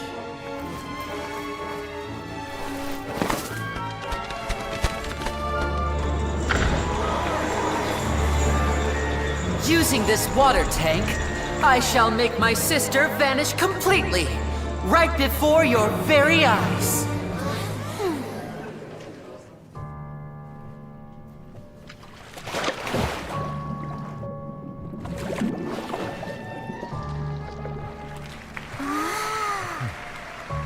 It's actually quite simple. She'll just turn into air bubbles and float right out of the top.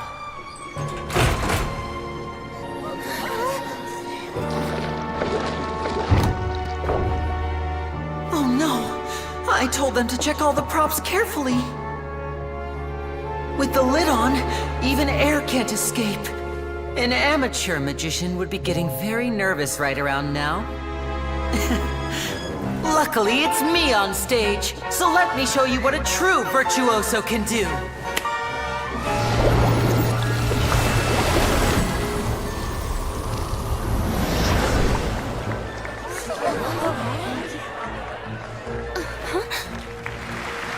Lynette, are you still there? Don't go too far. We don't want to use up all our magic. Hi, I'm back. Uh-huh.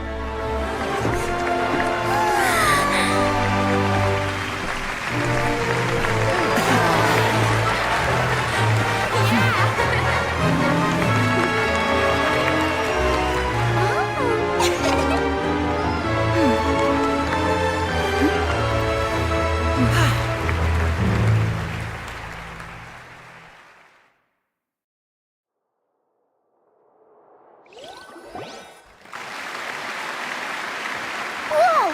What in the world just happened? How did he do that? Hyman didn't see him do anything! Wasn't Lynette inside the water tank? How did she disappear and then reappear out of nowhere?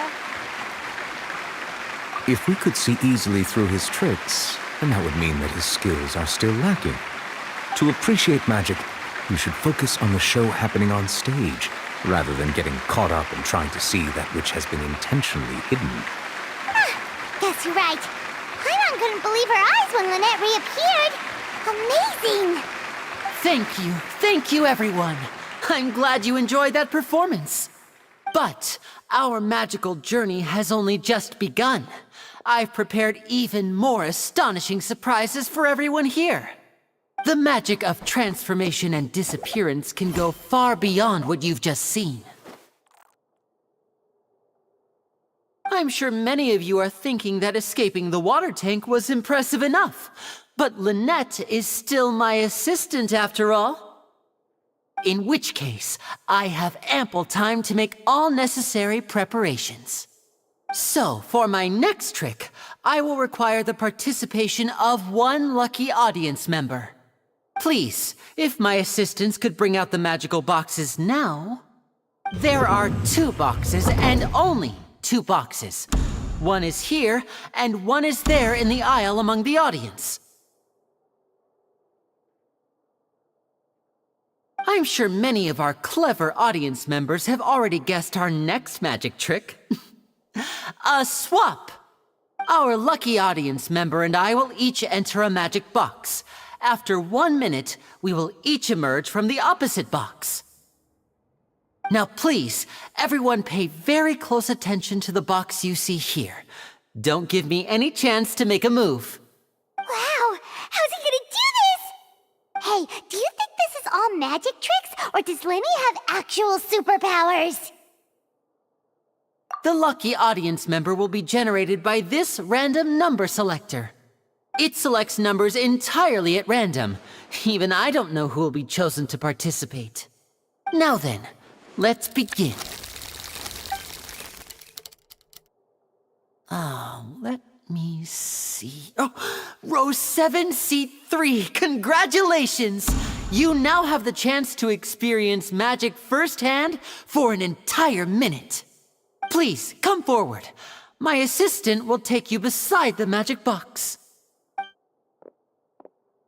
I'm sorry, it might be a little cramped inside, but no need to feel nervous. We've carefully arranged everything for you to be as comfortable as possible. You don't need to do anything, but no matter what strange things may happen, don't come out of the box. If the magic is interrupted, who knows where you might end up?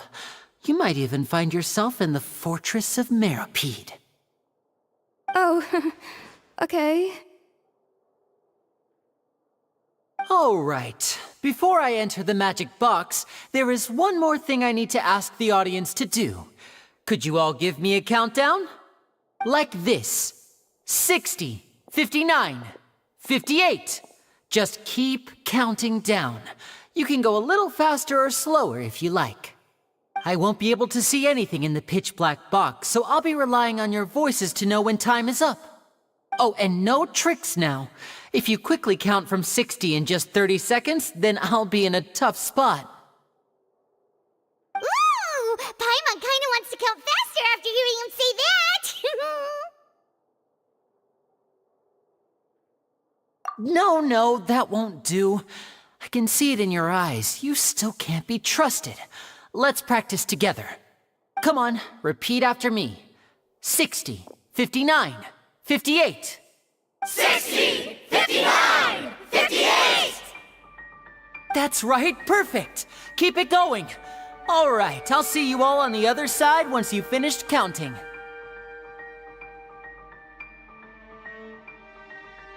54, 53, 52? Huh? Why aren't you counting, Neuvillette? I am counting in my head. I think things are exciting enough in here as it is. Merely a consequence of my identity and personality. Do not worry about me. Just enjoy the show. Oh, all right. You look so serious that Paimon thought you might be feeling uncomfortable or something. 40, 39, 38! Mr. Linney, are you all right in there? Is everything ready? Yes, I'm fine. I'm just double-checking the direction of the magic. It would be a disaster if we get sent to the wrong places. For example, mid-air right above the audience. Even though he's saying that, Lenny doesn't seem nervous at all.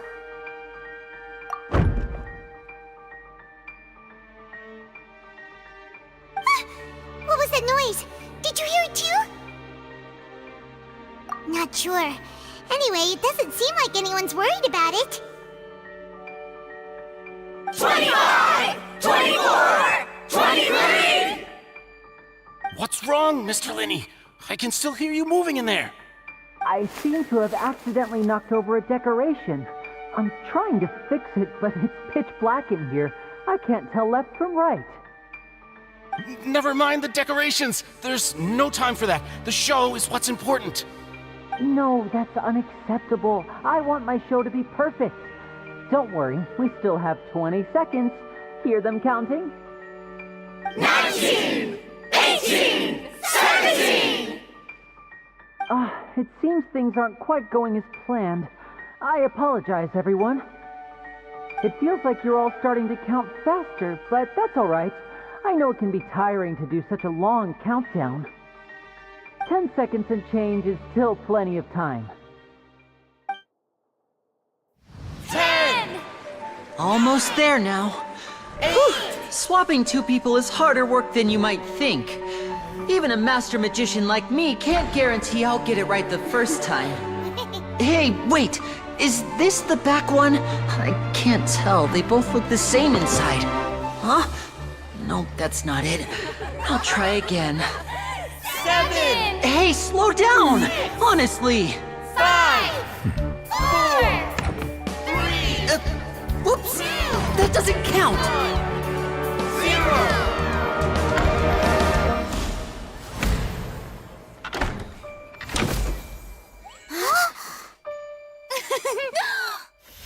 Ta-da!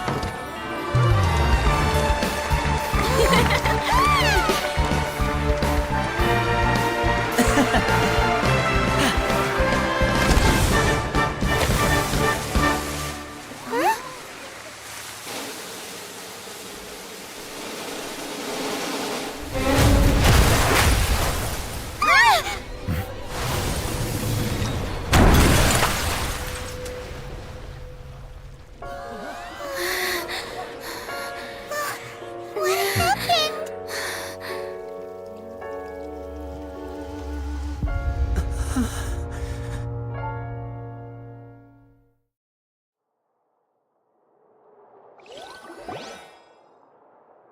Huh?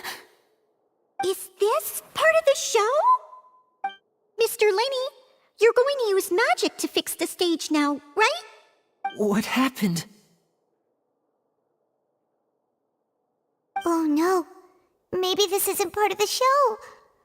The girl was still in that box, right? This performance is over. Medical staff with me. Guards, secure the scene and detain all the performers. Seal the exits. No one is allowed in or out at this time. Yes, that's right. If this was just an accident, then we must investigate the cause. But if this was all part of some scheme, then those accountable will not escape the judgment of the God of Justice! No need to be alarmed, you two. We'll get to the bottom of this soon enough.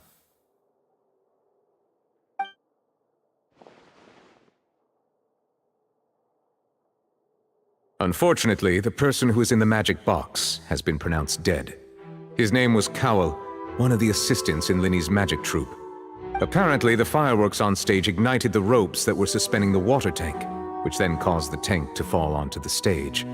As of now, we are still not sure why we found Cowell in the box, rather than the guest from the audience. And after an initial search of the area, the guards have confirmed that the girl is nowhere to be found. It appears that this incident was not merely some mishap with the performance. And there are many indications that it is connected with the case of the serial disappearances of young women. The serial disappearances case? That's the case that Charlotte mentioned before! I know the truth. I can see through the whole thing.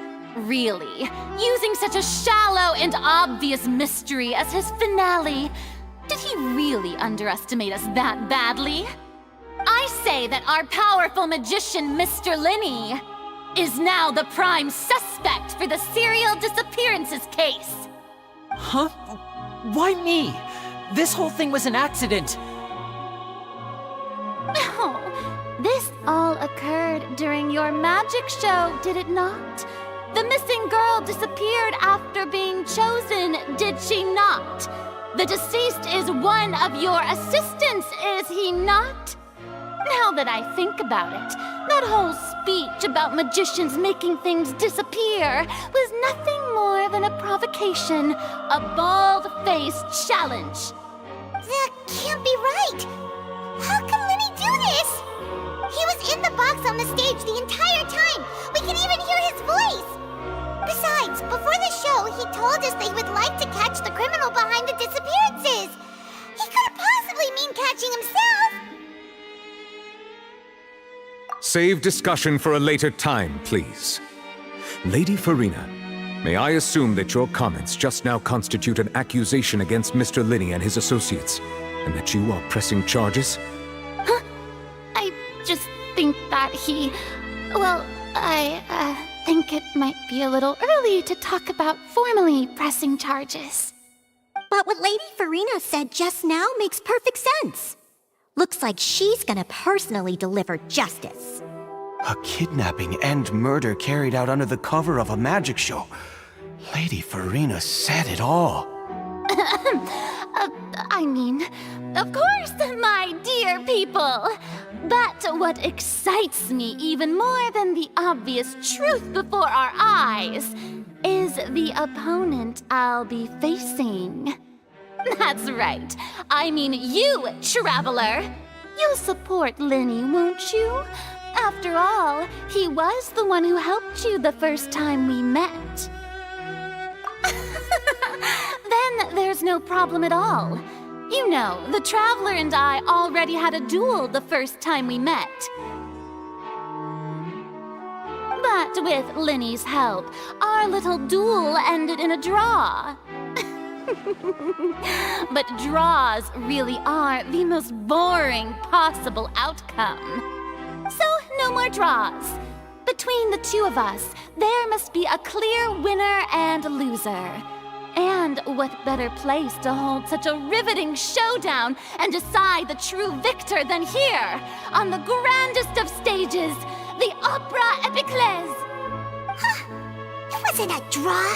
She obviously lost last time. I understand.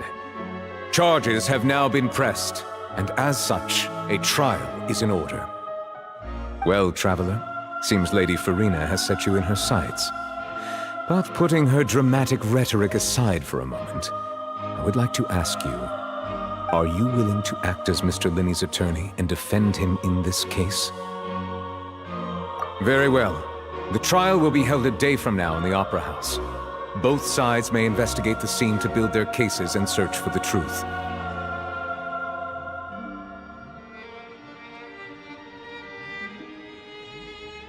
Linny and his troop are all potential suspects and shall remain within the Opera House.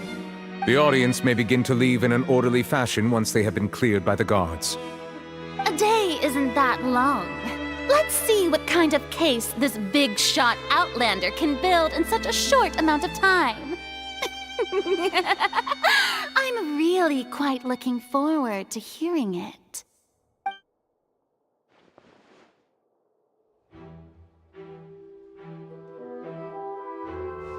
Linny!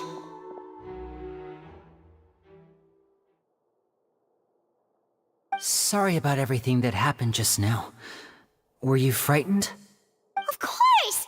Who wouldn't be scared after witnessing an accident like that? Yeah, I'm a little shaken up myself. How could this happen? And poor Cal. I know you already claimed that you would defend me, but now it's just us talking. Tell me, do you think I could possibly be the murderer? Good to hear. Thank you so much for trusting me. I'm sure everyone sees me as the biggest suspect at this point. But if you ask me, the whole thing is mysteries layered upon mysteries, such that all that's left is confusion. I don't know whether what happened there on the stage was purely an accident or not, and I don't know why poor Cal was in the box. As for how that girl chosen from the audience could suddenly disappear, I'm afraid I don't have any answers either. If someone tampered with my performance, then we need to figure out what they did. Even a skilled and knowledgeable magician like myself couldn't pull all that off in just 1 minute. Which is precisely why we need to investigate! As this book says, the impossible could not have happened. Whatever happened must have been that which is possible. Paimon bought them when we were reading at the bookshop in the city earlier. Pretty cool, huh? Don't worry, Paimon used her own savings to buy them. It wasn't from our travel funds. I think they look cute on you, Paimon. You have good taste, Lynette! That's the right attitude. Feeling depressed isn't going to help me now. I need to get back to my normal self. But with the guards watching our every move, it's going to be especially difficult for Lynette and I to prove our own innocence. Good thing you agreed to be our attorneys. Thanks for that. We'll be counting on you. Yes, thank you so much.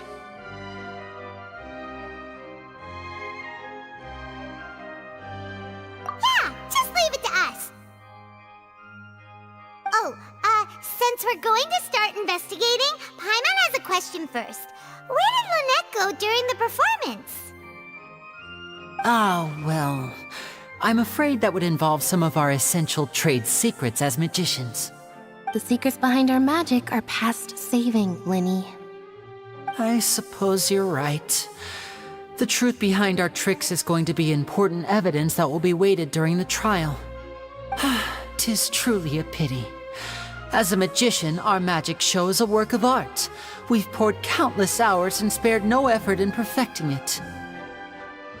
But if revealing our secrets will help you uncover the truth behind what happened, then it will be well worth it. We should go somewhere else if we're going to discuss our magic tricks.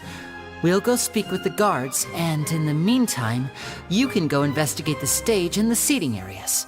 Alright, let's go have a look while the investigation teams are still here. Detective Paimon is on the case!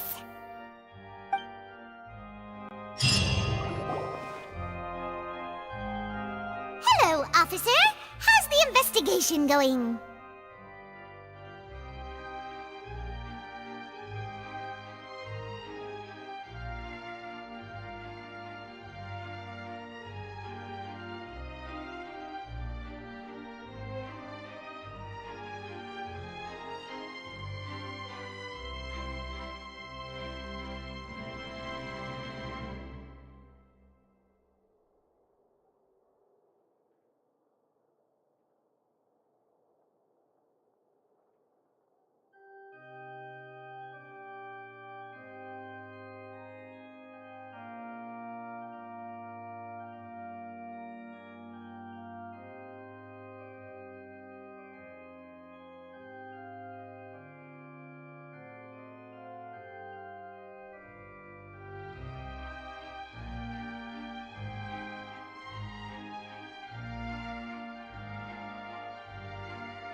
Ah, I see. You must be the traveler that Lady Farina mentioned. Listen, I'll be perfectly honest with you. I'd avoid getting mixed up in this whirlpool of a mess if I were you. Huh? What do you mean? Come with me and you'll see. The deceased is one of Linny's assistants, named Cal. Even though he hadn't joined the troupe long, he was hardworking and everyone generally liked him. The assistants are usually in charge of setting up and inspecting the props, as well as assisting with the show and keeping the crowd engaged. As you probably saw when you were in the audience, the water tank suddenly fell and smashed the box with Cowl inside it.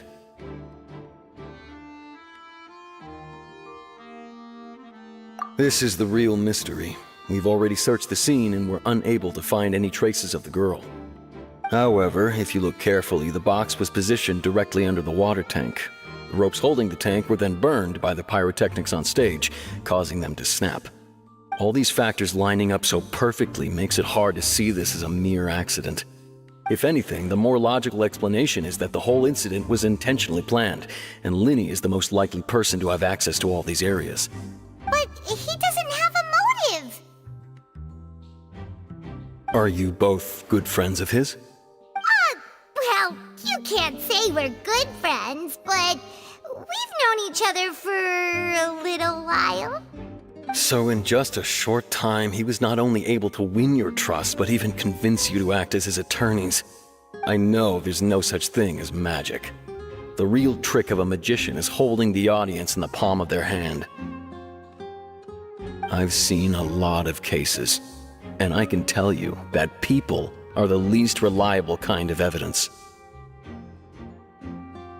Sorry, I tend to be pretty straightforward. Just know that I'm warning you for your own good. Anyway, you may investigate the scene of the crime yourselves if you're curious. Who knows, maybe you'll be able to come up with some new evidence.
So this is the rope that broke and caused the water tank to fall.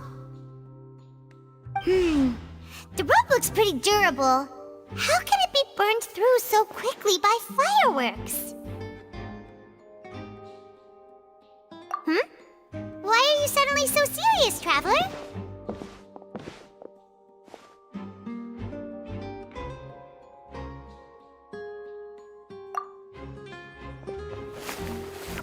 Whoa! Look! This bit is made from different material! Most of it was burned away, but there's still a little bit of it left.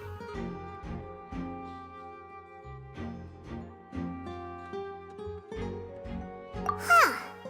So if a rope meant to hold something was made with that kind of material in it, then that means... Wait! Why don't you write all this down? Let's take notes!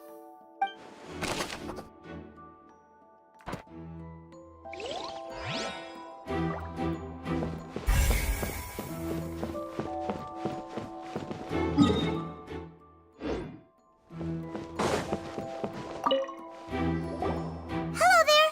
What are you investigating? Oh, this location has also been cordoned off because the magic troupe members are currently considered prime suspects. The investigation team is still collecting evidence. The seats were all booked in advance, so we were able to deduce the missing woman's identity by checking the guest list.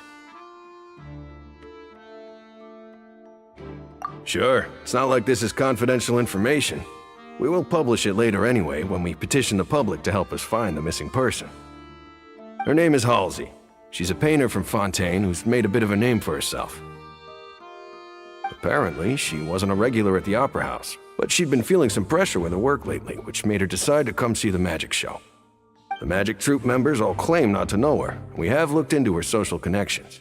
It seems that she has no personal grievances or conflicts of interest with the suspects. Simply put, she wasn't related to the magic troupe at all, which matches the features of the previous serial disappearances. Were the victims of previous cases also chosen at random? That's how it seems to us, in any case. Apart from the fact that they were all young women of around the same age range, there really weren't any other connections between them. Okay then.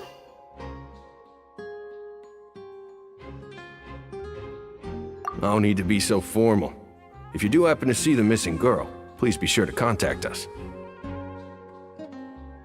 It is of utmost importance that we get to the bottom of these disappearances.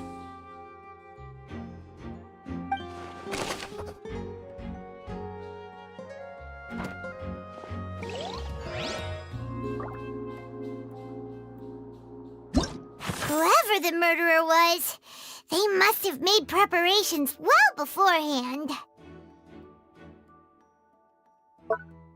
Why would it be him? How strange. Why would it be him?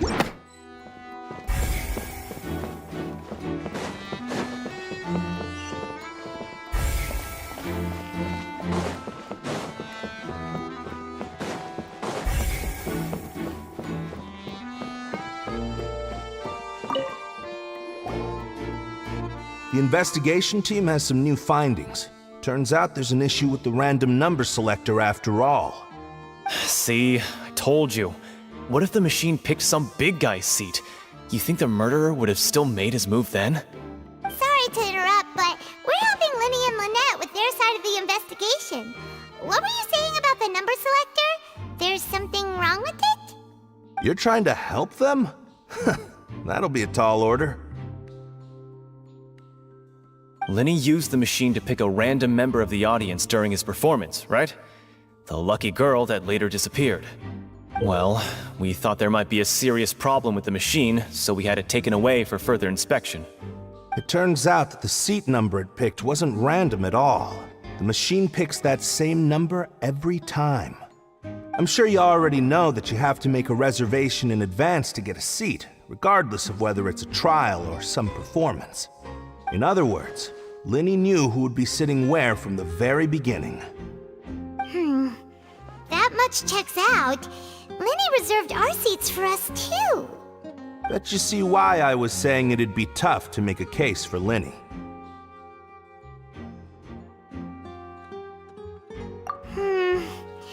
Even though it's bad for Linny's case, Paimon had better write it down.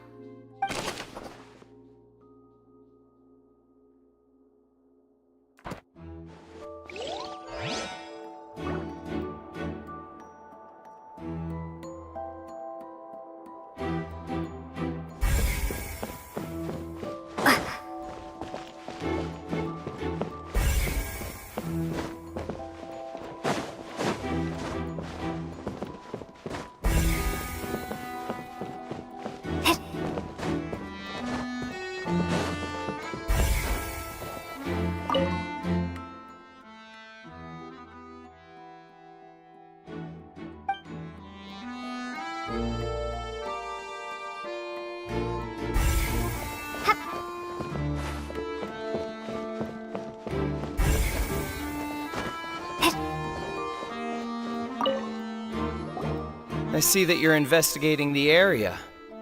Well, it just so happens that I'm interested too. If you find any new and interesting leads, be sure to share them with me, alright? We don't have too many thoughts yet.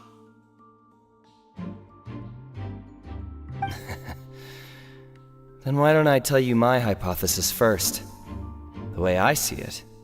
And I'll start it with that loud thud. The thud? Oh, you mean the sound that happened during the countdown? Yes, exactly. It wasn't terribly loud, but I suspect that most people heard it. It's just that everyone was awaiting the results of Linny's trick with bated breath, so no one paid it much mind. But now that the incident has happened, the thud has become an important clue. That makes sense. So, what do you make of it? I'm of the opinion that it may have been the sound of Linny's accomplice. Lynette, perhaps. Jumping atop the water tank, or something like that. And when the pyrotechnics went off, she cut the rope, sending the water tank crashing down. But wasn't the noise we heard too loud for that? Perhaps the balance wasn't right, leading to a particularly rough landing. Oh, that's true. I suppose I must reconsider. That does remind Paimon, though. What was with that sound?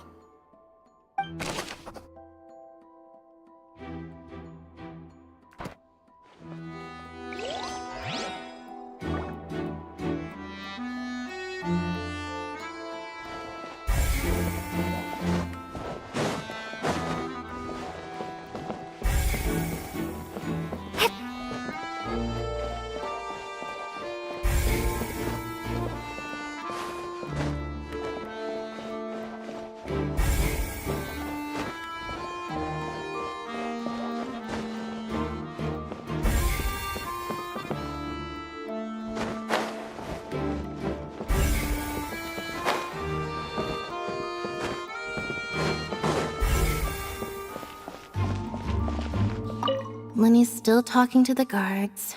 It seems he'll have a lot of explaining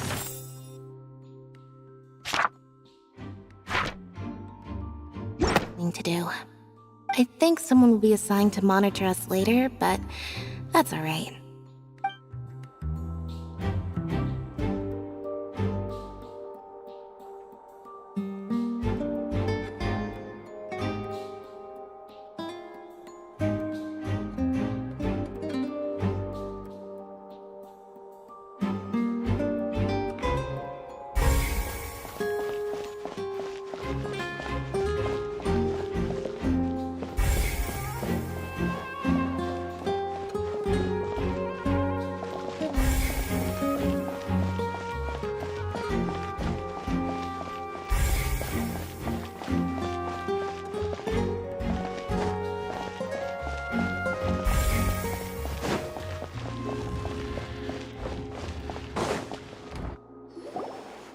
Hey, you! Yes, both of you! Over here! I've been keeping an eye on you for a while now. Huh? You mean us? That's right. If I'm not mistaken, you're also among those who wish to cut down the thorns and pursue the truth. No? And by the looks of it, you're not from Fontaine. Well, you're right on the more about that one, but who are you?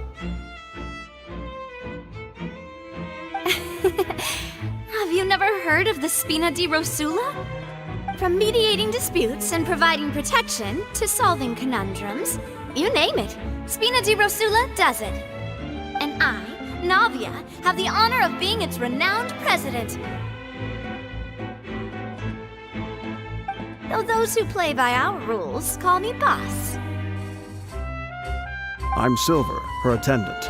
Pleased to meet you. And I'm Melus. Demoiselle's various daily needs and affairs are under my purview. Huh? Boss? Demoiselle? What gives with the names? Well, I am the second generation president. Melus and the others are still used to my previous title. My apologies, Demoiselle. Should you prefer, boss, I will endeavor to use that instead. No need. You don't have to call me boss. Just Navia is fine. Okay, if you say so. Not that we're members of Spina di Rosula anyway. All merely trifling details. Never mind. Now, back to the situation at hand. That's right. I've always kept an eye on the serial disappearance cases. My interest stems from a matter back from my father's time. Judging from the look of things, I find Linny an unlikely mastermind. Really? We think so too! That's why we're looking for clues now! But how did you come to that conclusion? Intuition, naturally. My unparalleled intuition. Farina sure was quick to point the finger at Linny without any decisive evidence whatsoever, wasn't she? But that's not uncommon for her. If you remember, the Justice had to interrupt her and ask if she was pressing charges just to keep her from getting carried away. Anyway, a trial begins the moment someone levels charges. And, of course, there was no way Farina was going to back down in that situation. Sounds more like you just don't trust the Hydro Archon. Well, what's your opinion? I must admit that she can be interesting at times, but liking her doesn't mean that I'll blindly agree with her.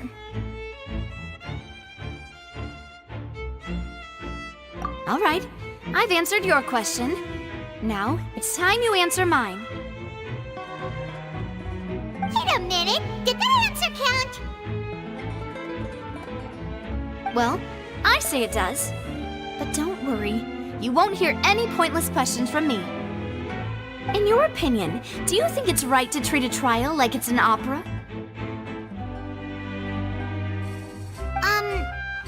Well? And why would that be?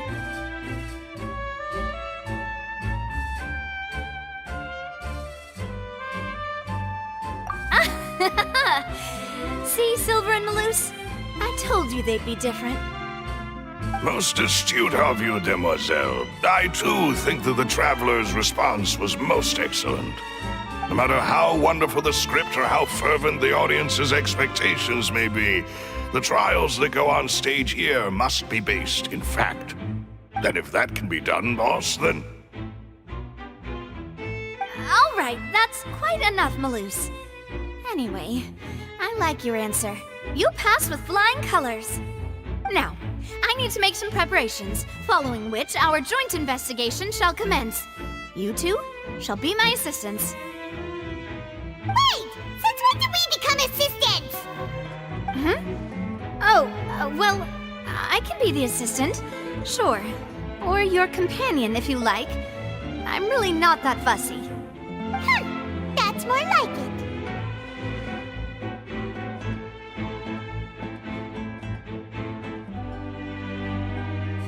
Far be it from me to brag, but I believe that Demoiselle's intuition will be instrumental in uncovering the truth. You wish to save a friend from false accusations, and we wish to unravel the disappearances. In this sense, our goals are aligned. You have a point. You're quite the talker, aren't you, mister? And what about you over there? What do you think? You seem like you've got something on your mind.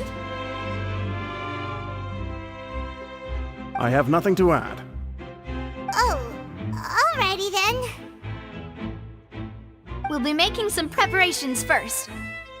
Just be sure to let us know if they start revealing Linny's tricks. Thanks!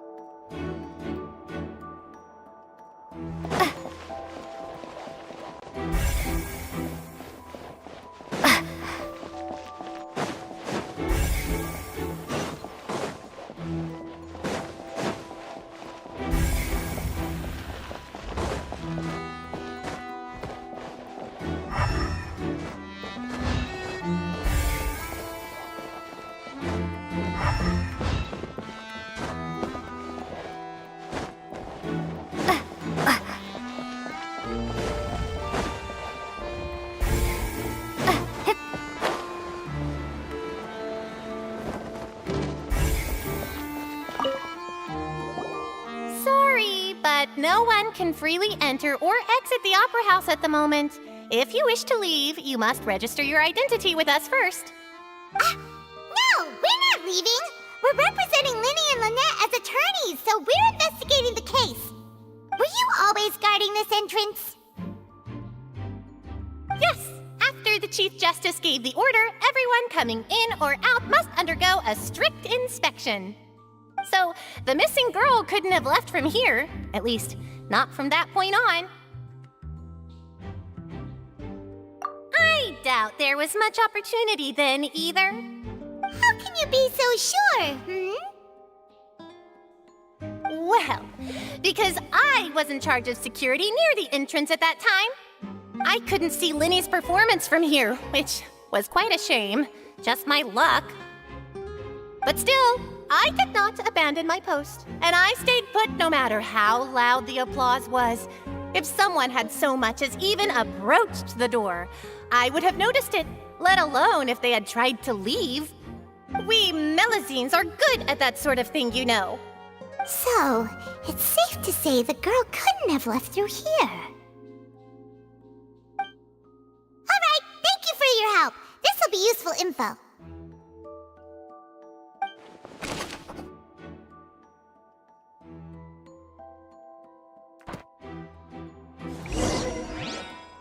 We've checked everything of note here at the performance venue. Paimon wonders how Linny's discussion with the guards is going. Let's go see, shall we? Ooh, things are getting interesting, huh? We're about to see how magic is made.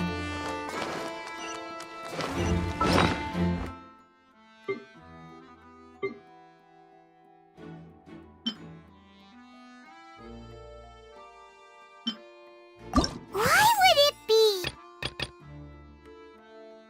Whoever the murderer...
Understood. Then I will be going with you. Just so you're aware, I will be monitoring your actions and making notes as necessary. Very good. Thanks for being so agreeable. I'd pull a rose out of my hat as a gift for you if I could. You may spare the pleasantries. I'm just doing my job. You've arrived. Who's this? Me? I'm Spina di Rosula's guardian angel. If you've got a problem, I've got the firepower. Sorry, I got a little carried away there. Call me Navia. I'm a partner of theirs, and will be helping investigate this whole situation. And these are my companions. Would you mind if they join as well? Fine by me. Oh, new helpers? I would be most grateful. Well, let's just say we're tagging along. It's not every day you get to see the secrets behind magic performed on such a large scale. I appreciate your kind interest. Come with me. We'll be heading below stage. Huh? Below stage? Yes, a world of secrets is hidden beneath this magic box, prepared specifically for this switcheroo trick. But before I reveal everything, you should have a look first. Notice anything strange here?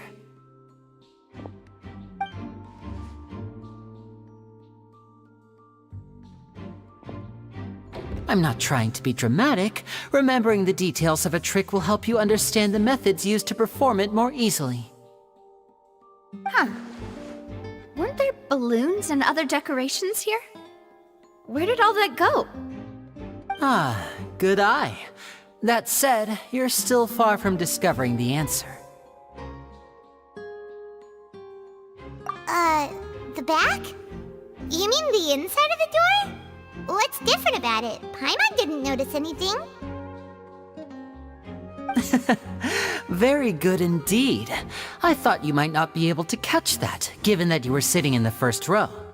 The back of this door was patterned. Those patterns are now gone, replaced by a smooth wooden board. So, if you put 2 and 2 together, what do you get?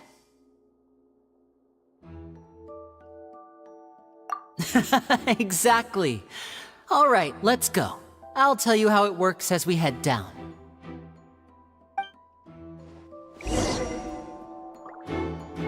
Oh, so there was a passageway under the magic box! I knew you'd figure out most of it as soon as you saw this place. The 2 magic boxes are positioned right above the 2 entrances of the tunnel. See this flatbed trolley? The box with the lucky audience member in it would be shuttled over to the other side using the trolley. This trolley can raise and lower and even rotate, ensuring that the box will face in the right direction. I see. So that's the purpose of the box inside another box. Precisely. The inner box would descend after the audience member was put inside and be moved along the trolley, all while the outer box would remain on stage as if nothing had ever changed. So that's how you did it! Once the box was lowered, the trolley would store some energy through this device here, with which it would complete the rest of the steps. The audience member would only be able to feel some slight movements in the dark, and by the time she walked out, she would already be back on stage.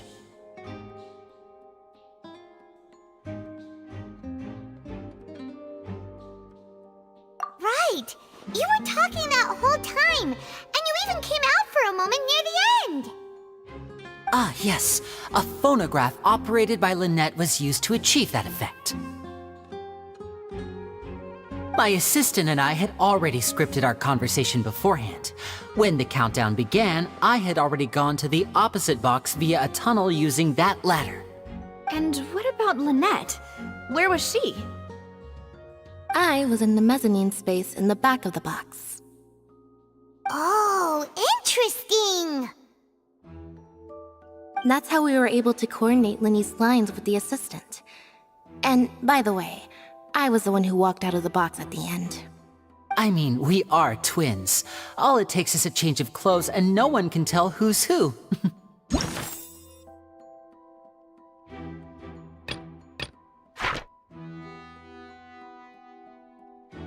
And that's my favorite part of this trick. Only Lynette and I can perform it. So that's how it all worked! Wow! Every detail you revealed was more amazing than the last!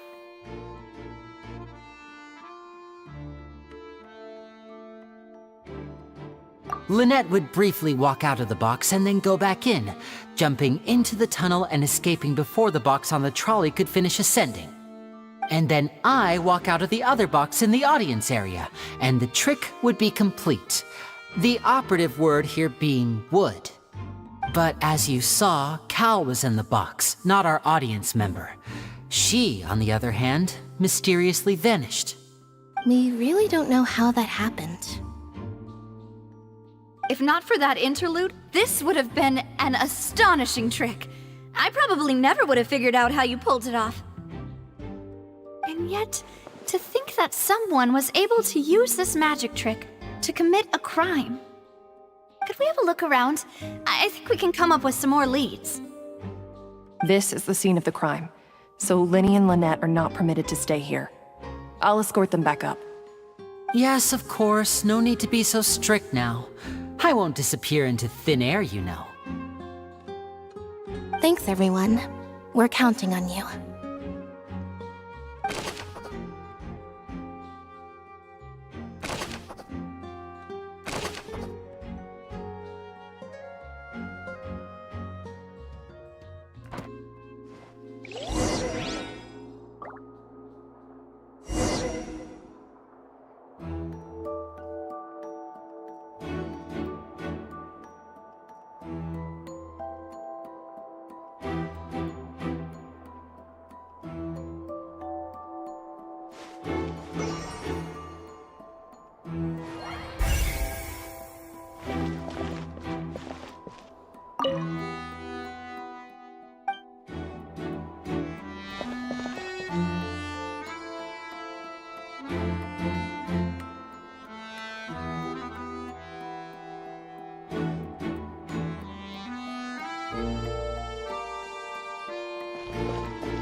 this? Looks like a hook tied to the end of a rope. Huh?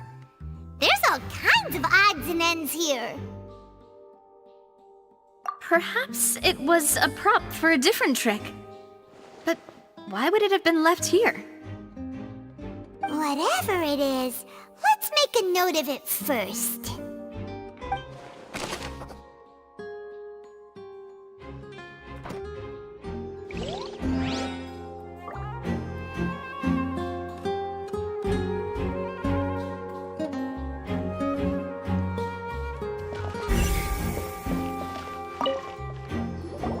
The floor is wet. Please be careful not to slip.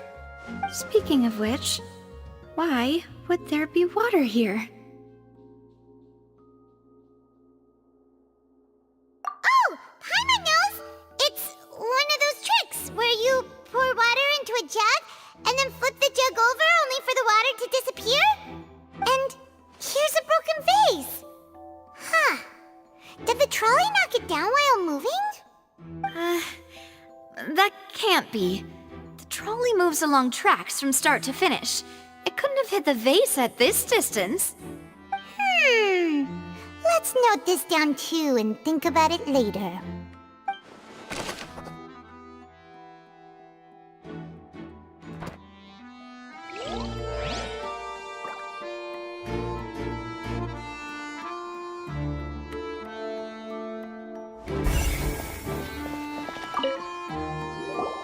Oh, these are the clothes that the lady chosen from the audience was wearing, right?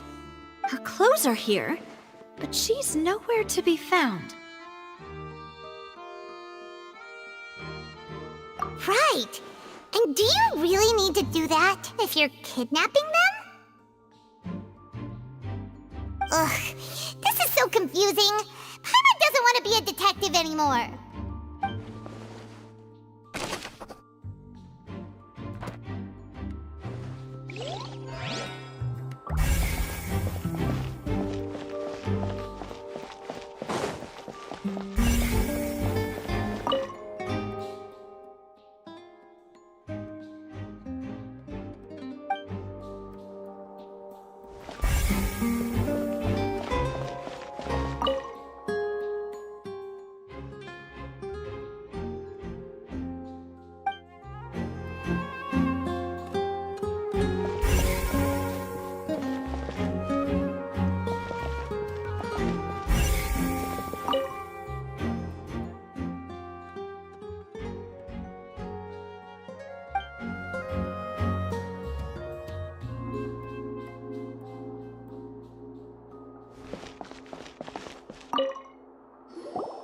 What is this place?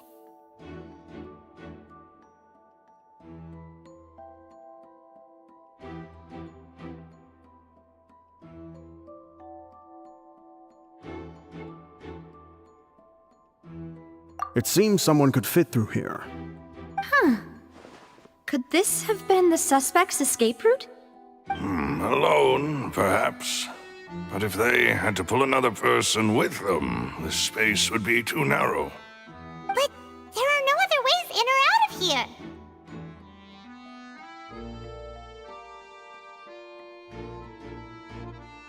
Oh, you're right! Let Paimon write that down.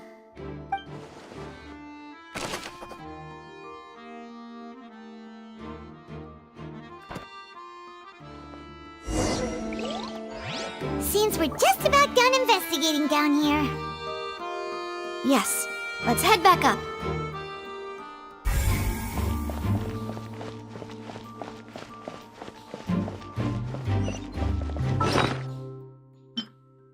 Whoever the murderer was, why would it be him? How strange.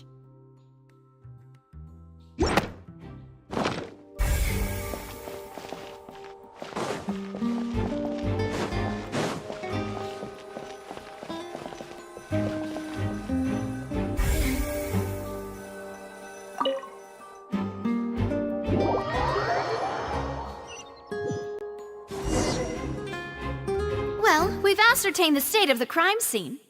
Let's find a place to sort out our findings once Malus returns. Seems to me that there are several things that don't add up here.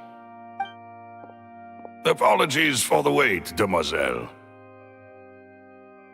So, what did the guards say? Did the criminal escape through the vent? They believe the odds of that are very low, since the vent leads to the Opera House's basement. The guards have checked the area carefully. No one left through the basement during the performance or after the incident, and no one was found hiding there. So the tunnels become like a secret chamber then! You know, like the kind you usually see in novels!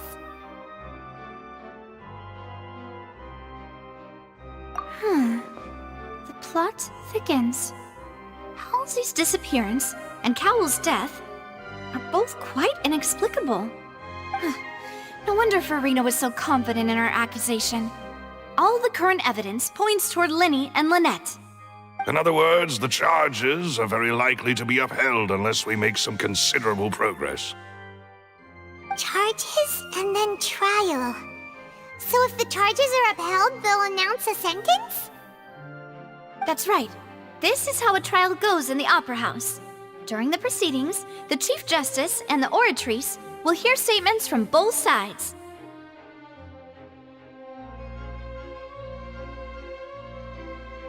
That's right. This is how indemnitium is produced.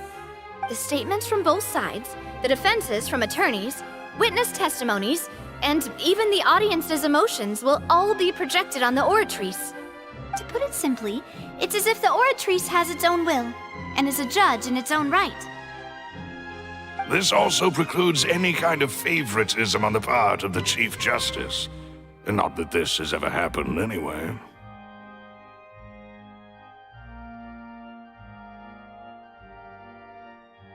Once both sides have finished speaking, the Chief Justice will make his final decision. This, too, will be used by the Oratrice as a reference. Then, finally, the Oratrice will be consulted by officials. The result it returns is the will of justice itself. Huh? So that machine is the one that actually decides? Paimon thought Neuvillette called the shots. In practice, there is very little difference. Both have always come to the same judgment, which is why people have great faith in the Chief Justice.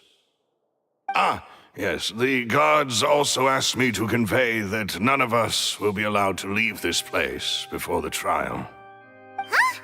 Why? Because we've chosen to act as the twins' proxies.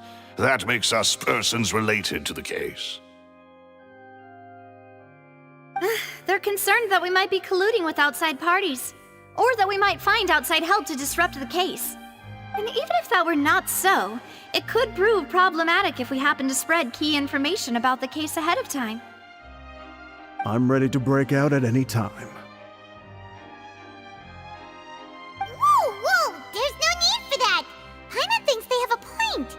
That said, are they providing food?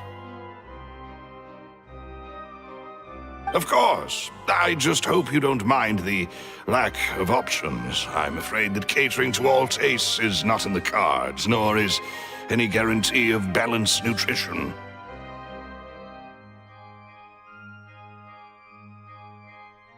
In that case, let's just sort out our findings together here. Pity. I was hoping to take you to try some of Fontaine's famous desserts, too. I mean, what better way to properly think through our findings than over some tea and sweets? Huh. Breaking out suddenly doesn't seem like such a bad idea after all.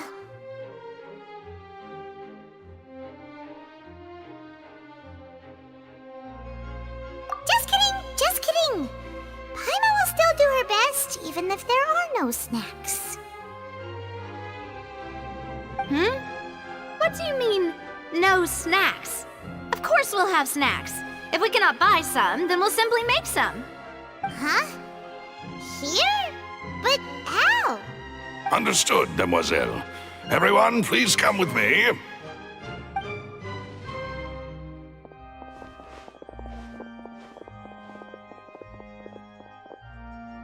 Wait, you're carrying a portable stove with you? Yes, I must be prepared to meet the demoiselle's baking needs whenever the fancy strikes her. I have eggs, sugar, and almonds at the ready.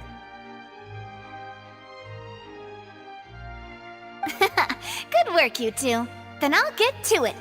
Please sit tight for a moment. You'll get to taste my awesome snack soon enough. These three are quite the interesting group.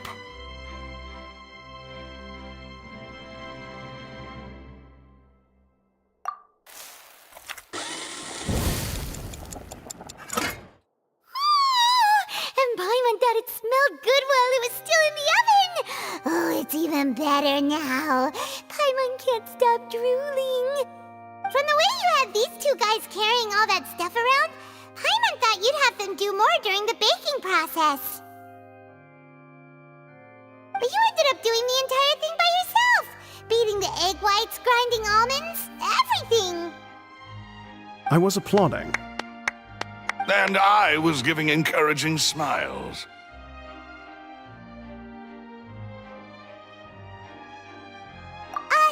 Paimon was just thinking, aren't you worried about getting your fancy dress dirty beating egg whites and baking like this? Well, I don't think it's carved in stone anywhere that fancy ladies can only read books, sip tea, ride horses, and play the piano. I just really enjoy making snacks. Don't underestimate beating egg whites, by the way. It's a real arm workout. You also need to beat them to just the right consistency, or your macarons will crack. Anyway, give these a try, fresh out of the oven. There's 3 for each of us. Only 3? Well, eating too many sweet treats might send all that sugar to your head. You wouldn't be able to think clearly about the case on a sugar rush, would you? Tea is ready to be served as well. This is Demoiselle's favorite, strong black tea with a floral fragrance that clears the mind and lifts the spirit. No need for concern. I'm merely doing as I should.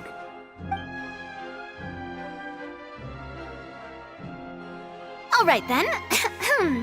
Down to business. As Paimon mentioned previously, the tunnel seems to be something of a secret chamber.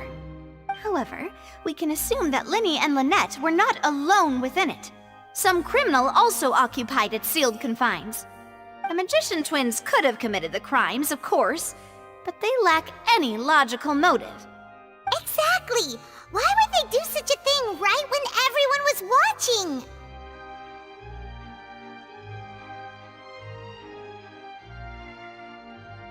The flower vase and the thud we heard during the performance could indicate some altercation between Halsey and the criminal in the tunnel, resulting in the shattering of the vase, the discarding of her clothes, and her abduction. Perhaps the criminal thought that since she was chosen from the crowd, she would be too easy to identify if she was still wearing the same clothes. Paimon thinks that makes sense, but the real trouble is...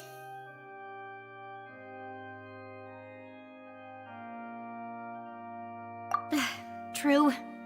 None of the clues we found thus far support the existence of this third person. But the only people left to consider are both technically victims, whether it's the missing girl, Halsey, or poor Cowl. Huh. Could Halsey have secretly made modifications to the magic props in order to murder Cowl before making her escape?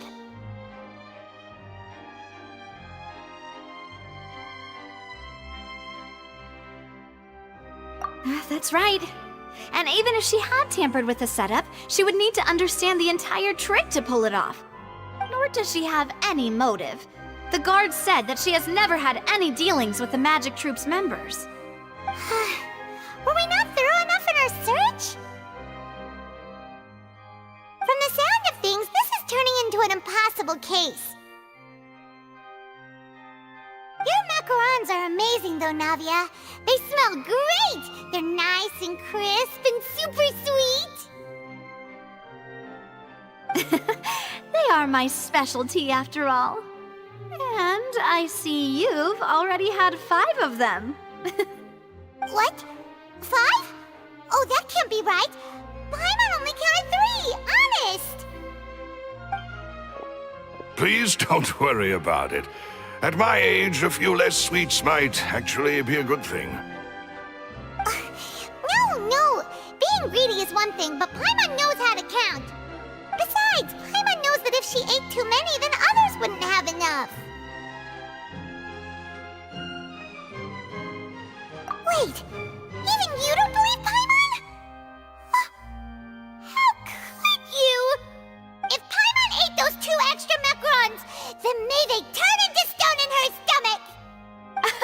All right, we get it. Well, I suppose one of us might have gotten too engrossed in our chat and eaten them by mistake. No big deal. Maloose, set up the stove again if you would. Huh? What are you doing? Making sure everyone gets 3 macarons, of course. Exactly. We don't want to trouble you. As you wish, demoiselle. And I have the egg, sugar, and almonds. Well, this really is your hobby, huh?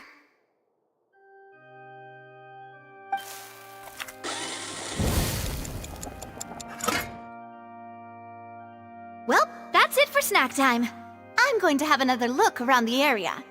I don't know what we're looking for yet, but we've still got some time.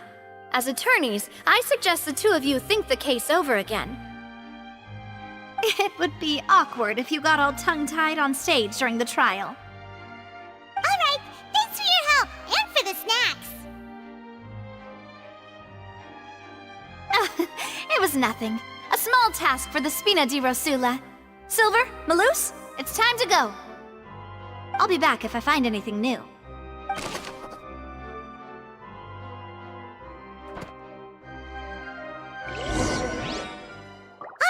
It's time to put our heads together. We've got to get our defense ready for the trial. Oh, it's probably gonna be a long and difficult case. There's no point in worrying about that now. We just need to prepare. Here, take Paimon's notes. They should help you review the situation.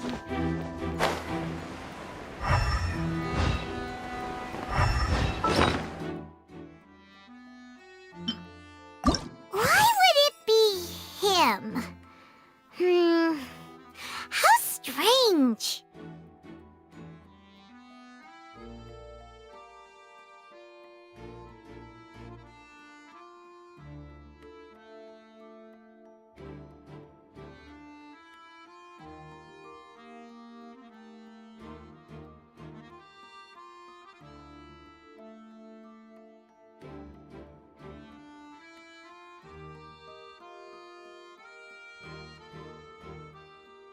Whoever the murderer was...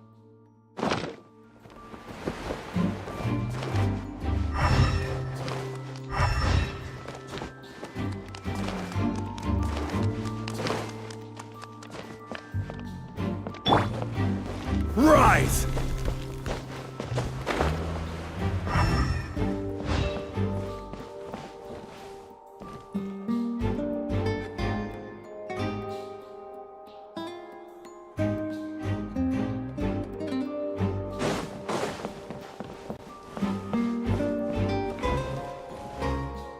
Lenny's magic tricks were the stuff of legends, but... Look, doing magic tricks is one thing. Pulling off a crime is something else entirely. Maybe he was just too full of himself.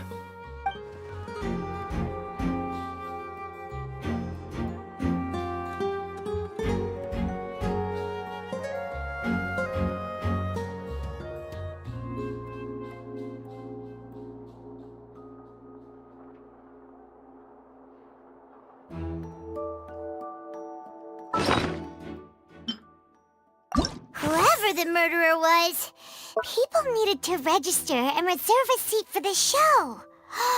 That, combined with this number selector, could allow you to pick a young lady instead of some old fogey. Why would it be him?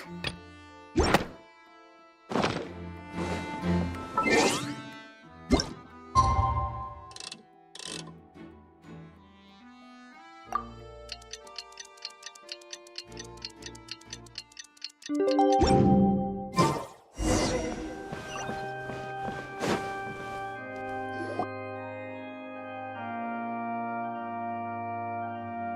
do we do?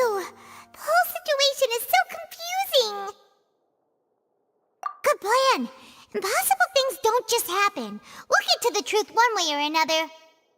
Just relax. Even if everyone else suspects Lenny and Lynette, at least we will be supporting them from the stands. Besides, I doubt Farina understands any more about what happened than we do. Thanks, Navia. Well, we'll be going then. Best of luck to you.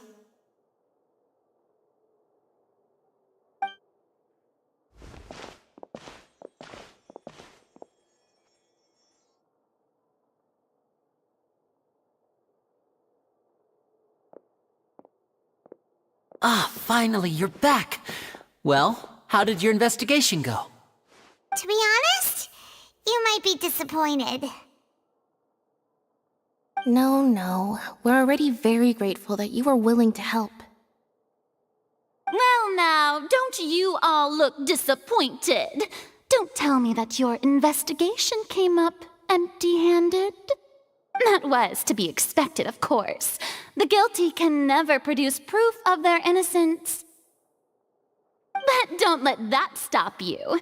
I shall be terribly disappointed should you, my most anticipated foe, concede so easily.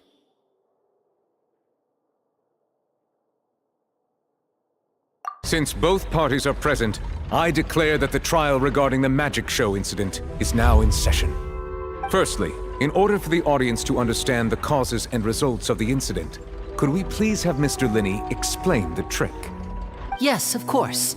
I will explain while Lynette demonstrates on stage. All the necessary items have been prepared.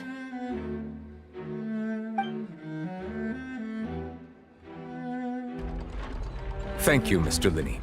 In that case, I take your statement to be that you ran to and remained hidden within the magic box in the audience stands once the trick began, and thus could not have committed the crime. Is this correct? Yes, that's correct, Your Honor. In that case, I call upon the prosecution.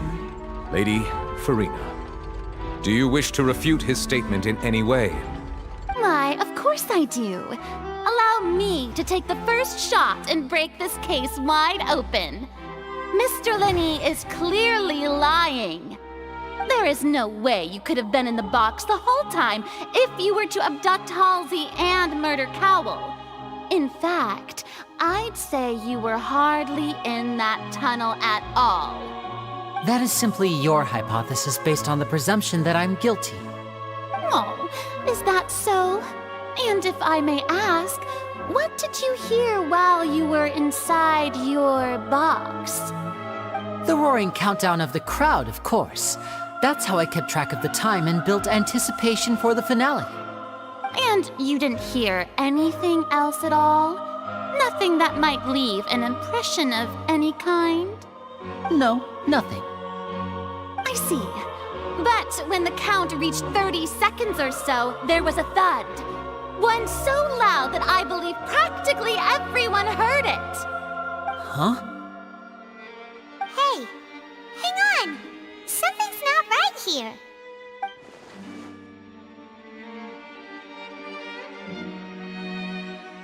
Yeah, I'm sure he could have heard a noise that loud from inside the box. I was right by the box and I definitely heard the thud. Look at those scales. Could those mean... Well then, ladies and gentlemen, allow me to use the words of the magician himself. You never know what can happen in the blink of an eye. Indeed, it seems his alibi can also collapse in the blink of an eye. Of course, I have armed myself to do far more than smash your alibi. Confidence cannot go unfounded, and my foundations are rock solid. Tell me, aren't you and Lynette actually from the House of the Hearth? The House of the Hearth?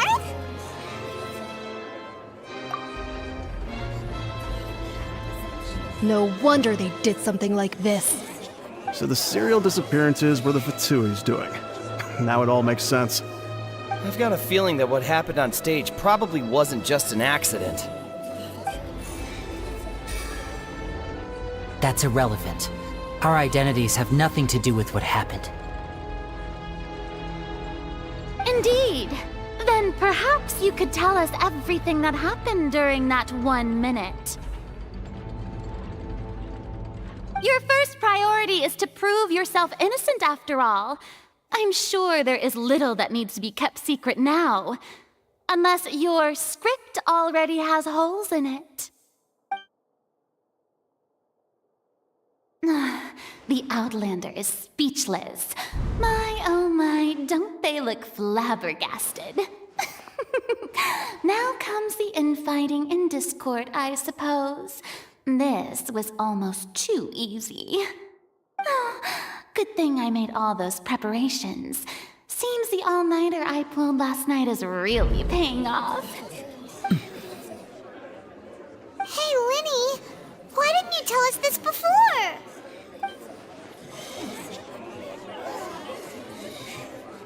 Order! Order!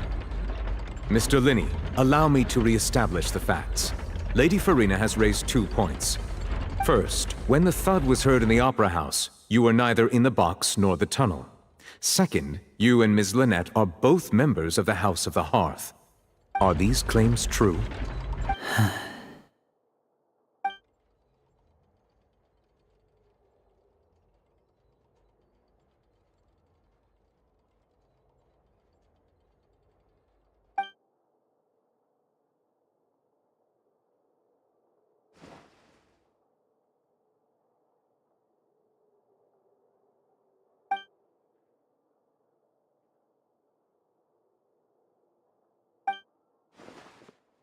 Please answer my question, Mr. Linney.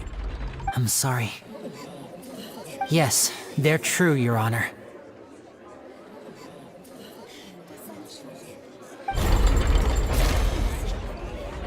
I knew it! Well, that's it. We might as well move on to the sentencing already. What should we do now?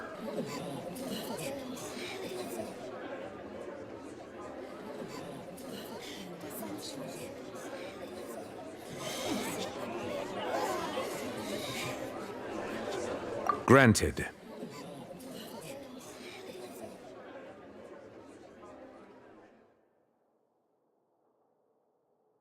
In that case, what is your request? Is that really necessary? They're already as good as guilty. The defendant deceived their own attorneys. What is there left to discuss? Order! Order, I say! Your request is reasonable, and we shall adjourn. This trial will reconvene in 1 hour. So you would stick to Mr. Linney's defense even after knowing what you do now? You certainly have more professionalism than I thought. In that case, my dear audience, let's allow the joy of victory to steep for a little while longer.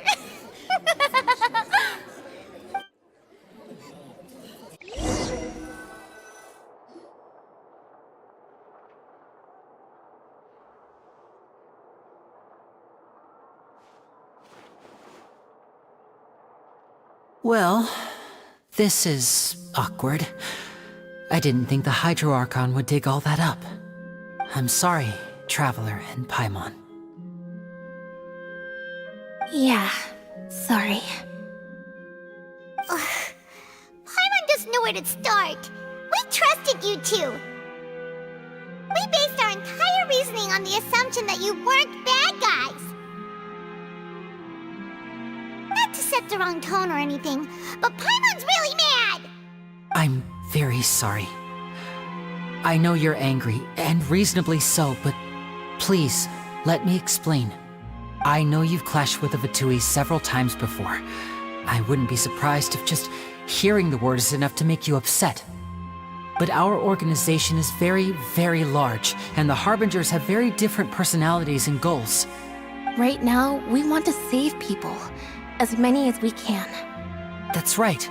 I'm sure we're on the same page when it comes to this nation and the disaster that its people might face. I knew if it weren't for our respective identities, we could become good friends. That's why I didn't wish to flat out lie to you, but chose to hide some details instead.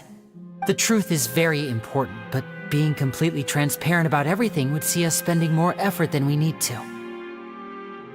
Right. So, you be the judge. Heck, if I were you, I fear that I'd even struggle to trust me at this point.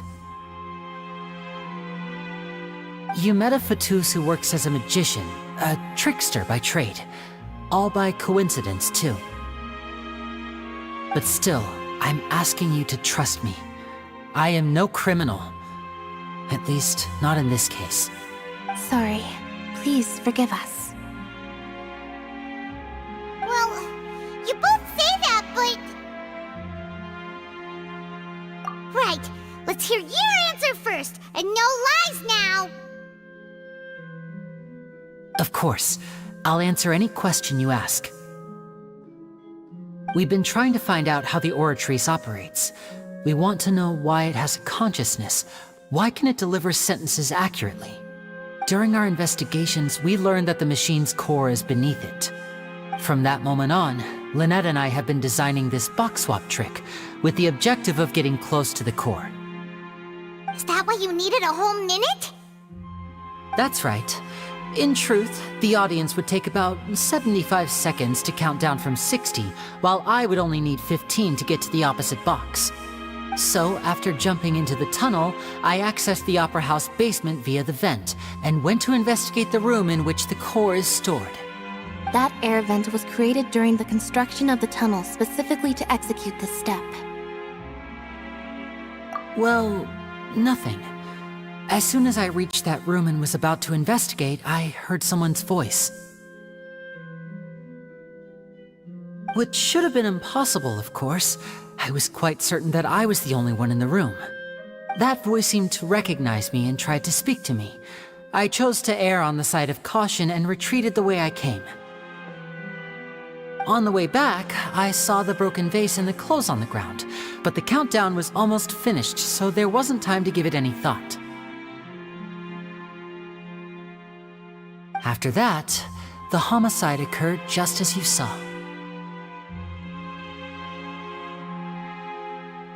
Well, that explains why you didn't hear the thud. Because of that prophecy I told you about, of course. We must know all we can about this nation's secrets in order to deal with that prophesized crisis. That's the only way we can save everyone. So, there you have it. The whole truth. I swear, I didn't hide anything from you this time. It was never my wish to proceed under this cloud of mistrust either. But like I said earlier, you can be the judge. If you want to leave because you don't trust the Fatui, there's nothing I can do to stop you. Well, Traveler, you decide. Paimon will follow your lead however you choose.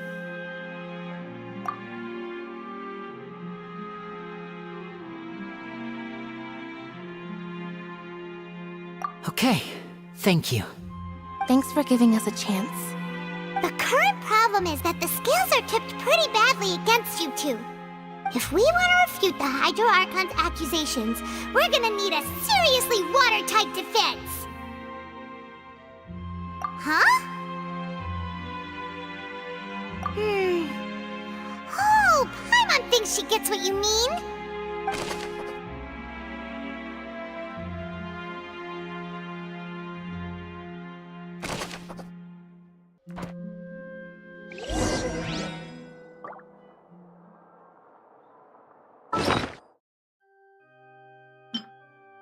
Why would it be him? Whoever the murderer was...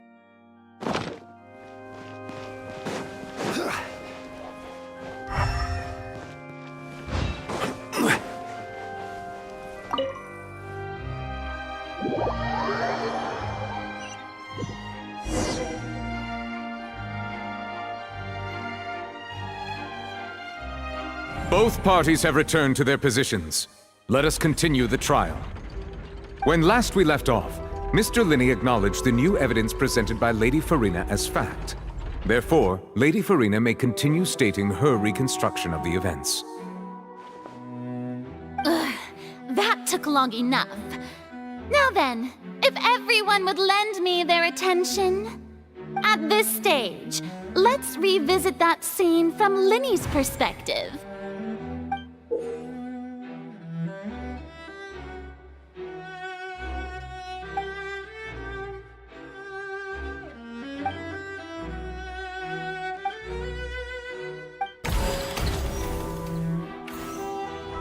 As the countdown began, he entered the tunnel. When the flatbed trolley passed, he opened the box and got into an altercation with Halsey, which caused the loud thud. He did not realize that this sound could be heard by everyone in the opera house, which is why he claimed earlier that he could not hear the sound. Finally, he used the vase to knock her out, before making her change clothes to prevent others from recognizing her. At this time, Cowell arrived in the tunnel, having heard that strange noise, and caught Linny red-handed. So Linny proceeded to knock him out too before stuffing him into that box. Afterward, Linny passed the unconscious Halsey to his accomplice through the magic box in the audience stands, before operating the devices such that Cowell's death would be ruled an accident. And there you have it. That's the truth behind what happened. Does the defendant's side have any objections to Lady Farina's description of the events? The key to refuting Lady Farina is the order of events. What Linny experienced and what he saw.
According to Linny, he left via the vent after entering the tunnel.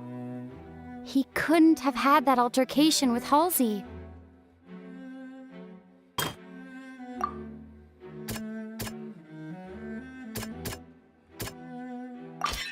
Linny went to the room that contains the Oratrice's core. This is the actual truth.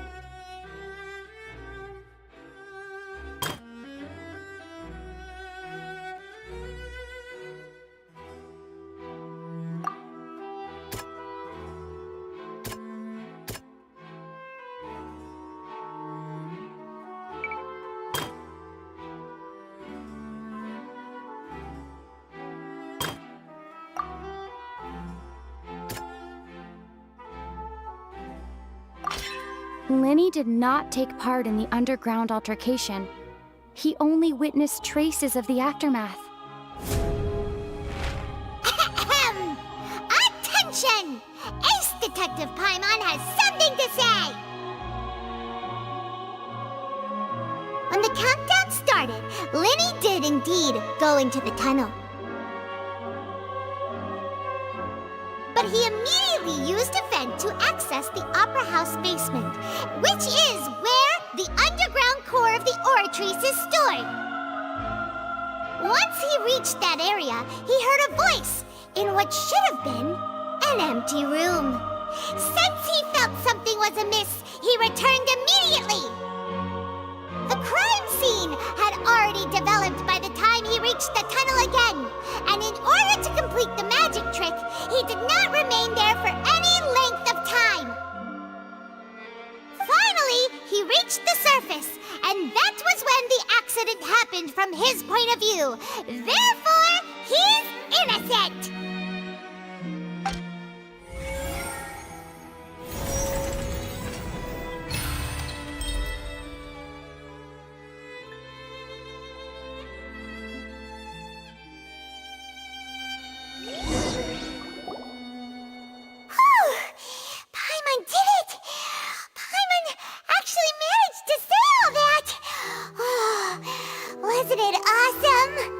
In other words, you believe that he knew nothing of the incident? That's right! My reasoning?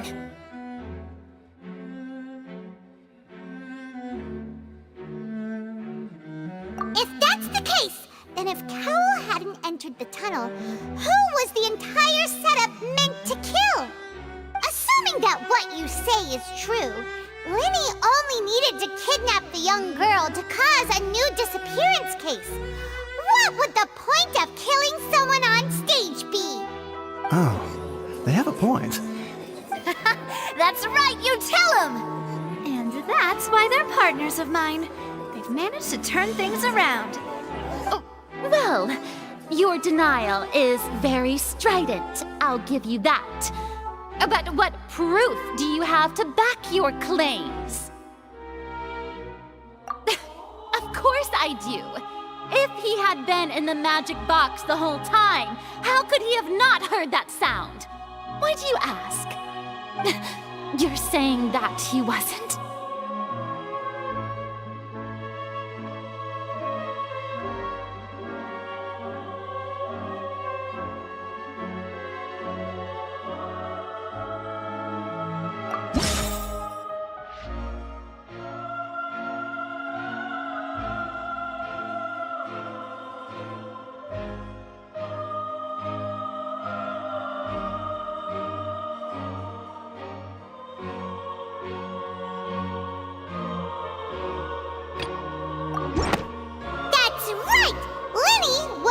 In the box or in the tunnel.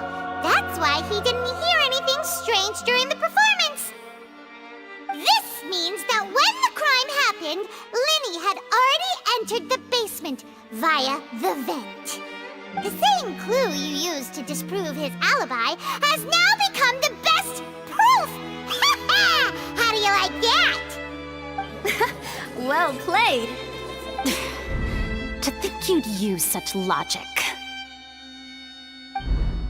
Well then, if it wasn't Linny who committed the crimes, then who was it?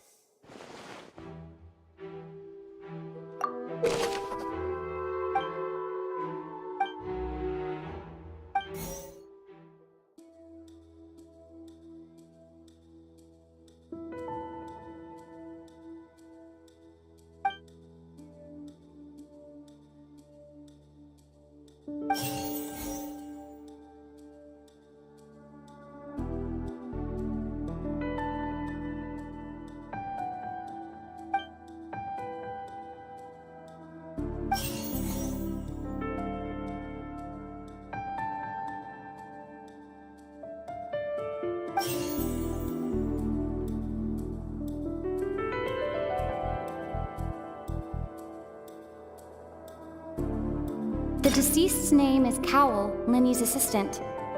He would have been able to tamper with the equipment.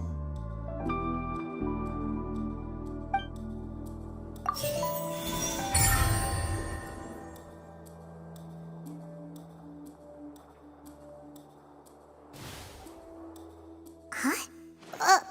That can't be right. Are you serious? The killer was, in fact, Cowell, the deceased! Oh, is that so? How interesting! Let's hear your reasoning then. What I must do next is recreate the truth. What Cowell did, and how he went from would-be perpetrator to victim.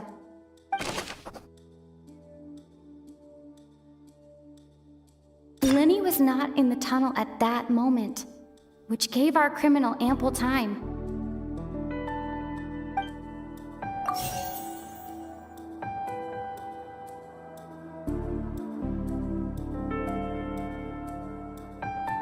The sound we heard may have come from a clash between the missing Halsey and the criminal.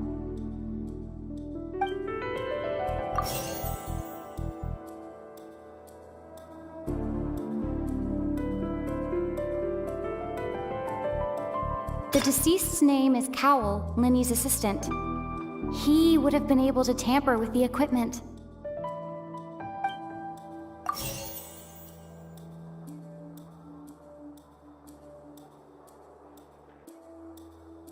No one entered or left the opera house through its entrances. So, where... It would have been tough for both people to fit into that vent. They would likely have bumped into Linny as... Halsey's clothing was in the tunnel.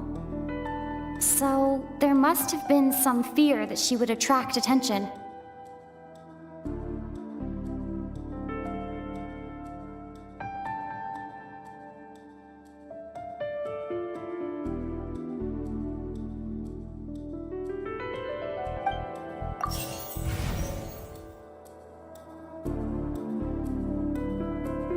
No one entered or left the... It would have been tough for both people to fit in... No one entered or left the opera house through its It would have been tough for both people to...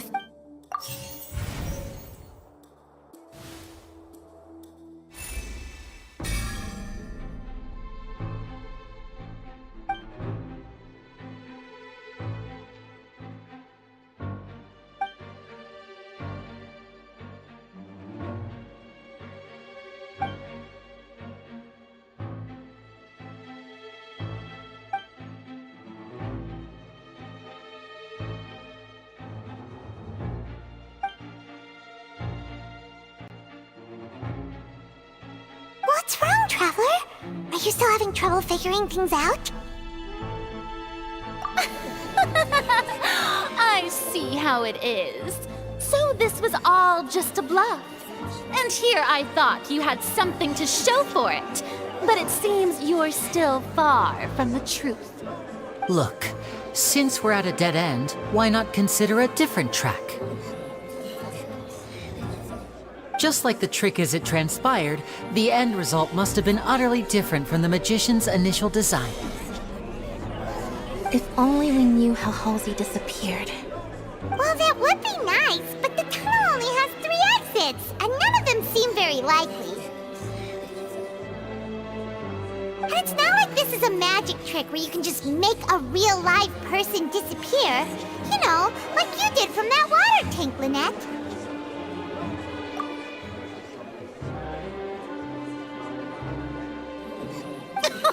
Excuse my interruption, dear opponents, but do you not see that the crowd is growing impatient? They're There is no greater sin in this opera house than an awkward delay in the performance.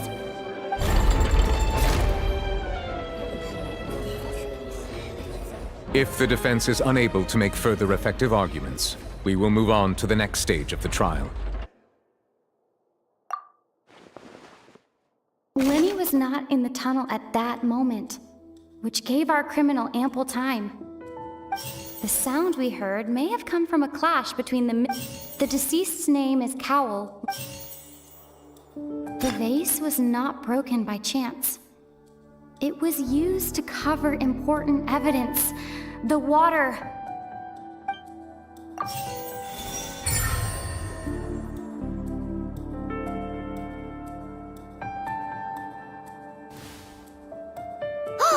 Paimon gets it!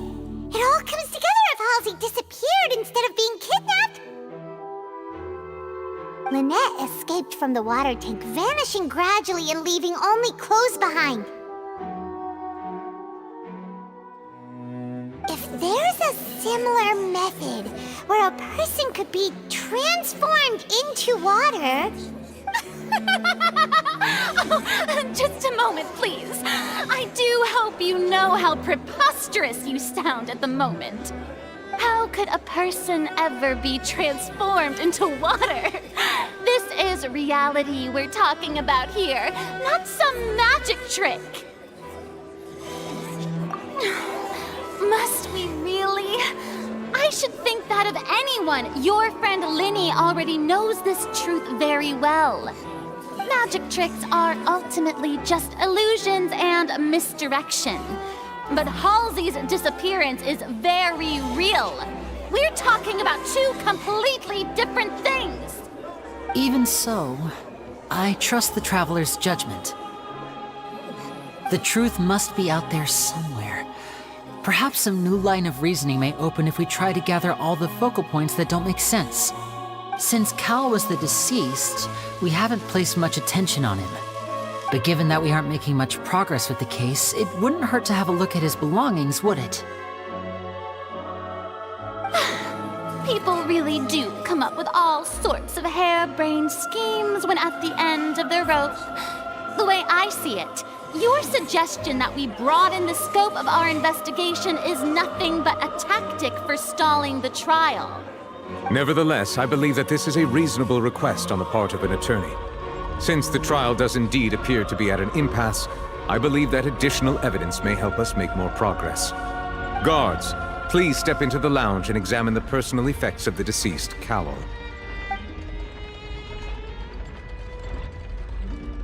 We are still examining the items, but we have already made critical progress that we feel must be shared with everyone post-haste.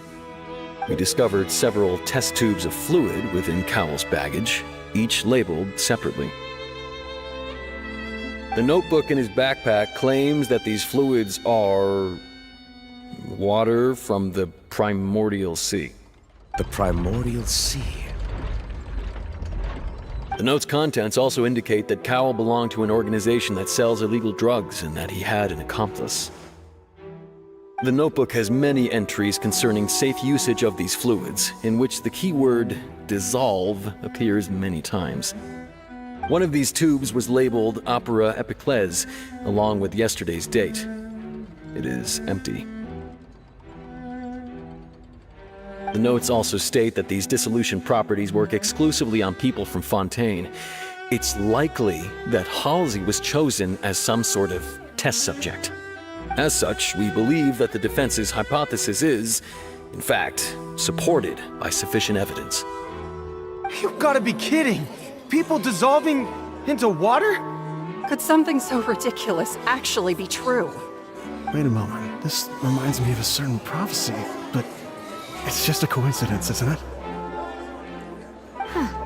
If people can become water, does that mean that the water tank's real use was as a means to hide water stains? And if Cowell was targeting that girl... Wait just a minute. Could that mean... You two, with me, quick! Demoiselle, wait! What about your partners? Let's go. Just trust me.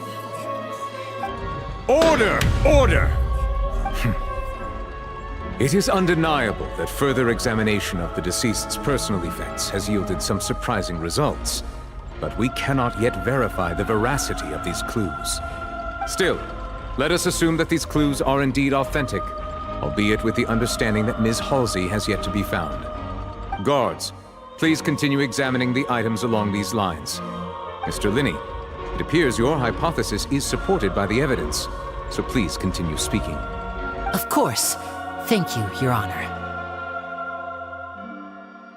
If we uphold this hypothesis, I believe that many of this case's seemingly unrelated clues can be connected together. Right! Like the metal hook! That one didn't make sense at all. Let's think about this. Cowell's methods must have something to do with that water from the primordial sea.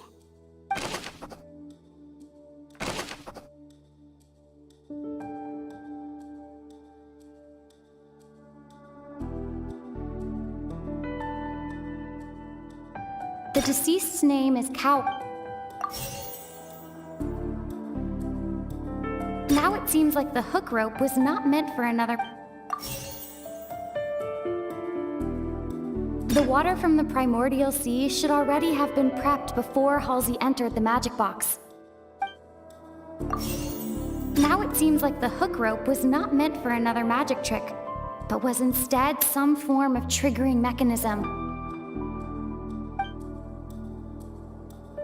I remember there was something else within the inner layer of that box.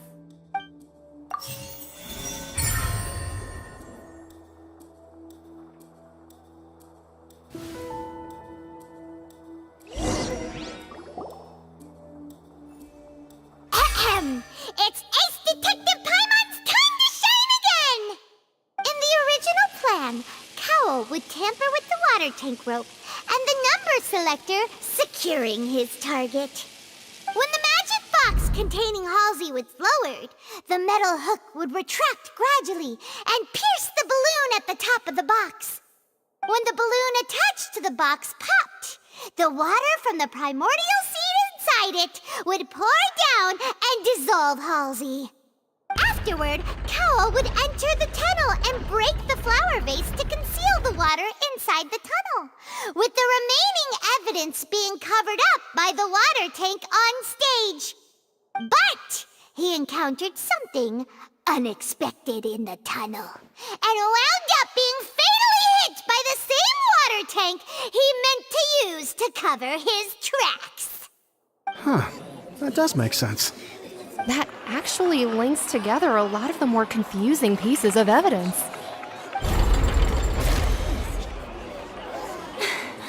Oh dear, what do I do? Even I think they sound convincing now. Have I falsely accused an innocent person? What a humiliation. Now, it seems like the only point of contention remaining is the exact circumstances that led to Cal's death. His notes mentioned he had an accomplice who could be related to the situation. On that note, the guards have just contacted me indicating that they uncovered new evidence. I shall now invite him on stage to share it with us. Thank you, Your Honor. We were just inspecting the luggage of the other people involved in this case. And we found an identical sample of the water from the primordial sea among Linney's personal effects. What? That can't be. Oh, I see. Well, how wonderfully comedic to have your own counterattack only to come back and wound you. Does this not clear all doubt? My dear citizens, my loyal audience, allow me to present my reasoning and bring this performance to a swift close. Linney did not need to take part in the dissolution of the young woman at all. Indeed, he did leave the scene via the vent. Having made modifications to the props beforehand, his accomplice Cowell then caused Halsey to vanish using the water from the primordial sea. But upon his return, in cruel avarice, Linny desired sole credit and prepared to do away with his partner in crime. Ultimately, he knocked Cowell out, and the tool meant to cover the crime up also became a murder weapon. Now, as much as I regret having come to such a viciously straightforward conclusion, it does seem that the famed Fatui is quite the cold-blooded and ruthless organization. Am I right, Mr. Linny? We've used up all the evidence we collected. There's no way for us to make a rebuttal here. Is this the end of the road?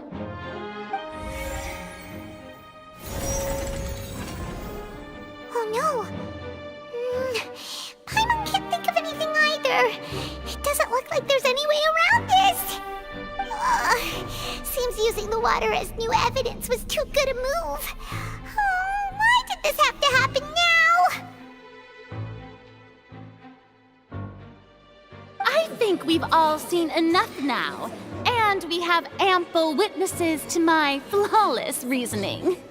I believe this is indeed the finale! Now then, my good, noble Chief Justice, should we not, in your view, move... Excuse me, everyone, but I must interject! Miss, I must ask you not to shout, and to respect the ongoing legal proceedings. Oh, come on, don't be hasty. I have a good reason for interrupting, you know. Now, would anyone here like to take a little break from all this debate and see a little magic? I'll show you an amazing trick, one that can bring a young woman who has disappeared back in the flesh, right before your very eyes. Please, do the honors, Mr. Linny, if you would be so kind. What in the world is she saying? No offense, miss, but miracles like that are beyond my scope as a magician.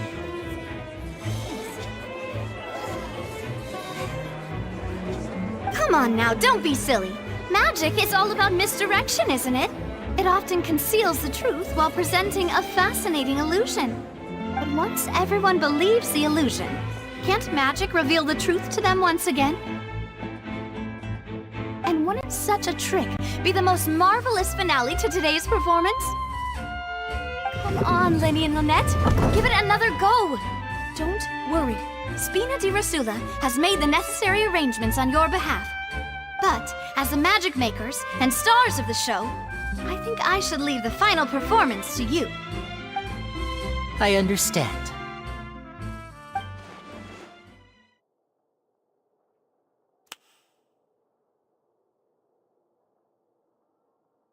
And voila!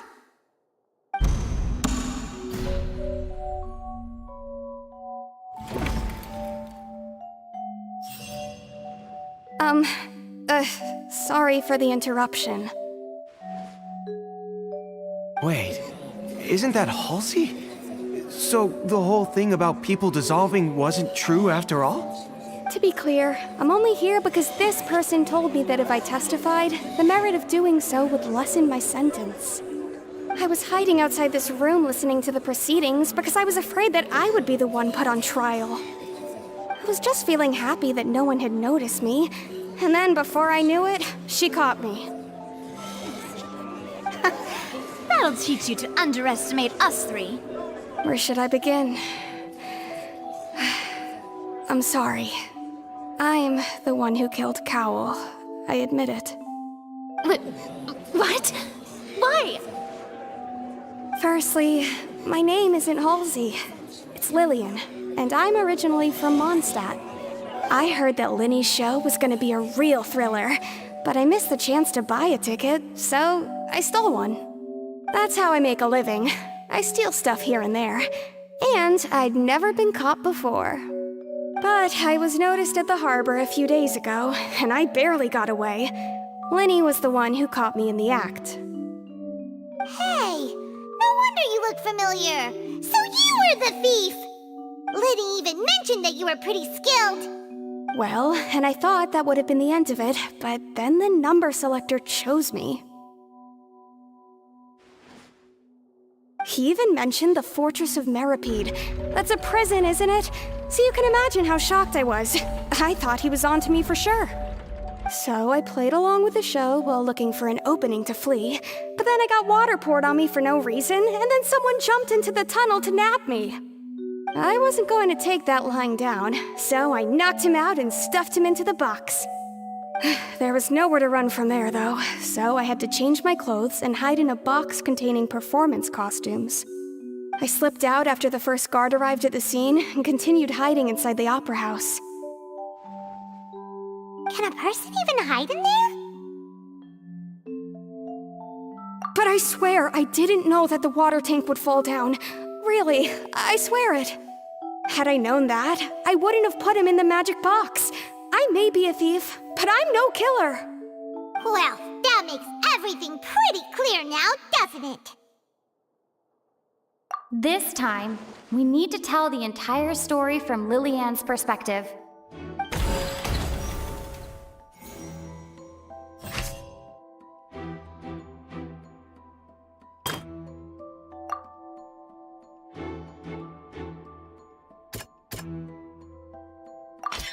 The strange sound wasn't from a fight. It was Lillian's attempt to break out when she was frightened.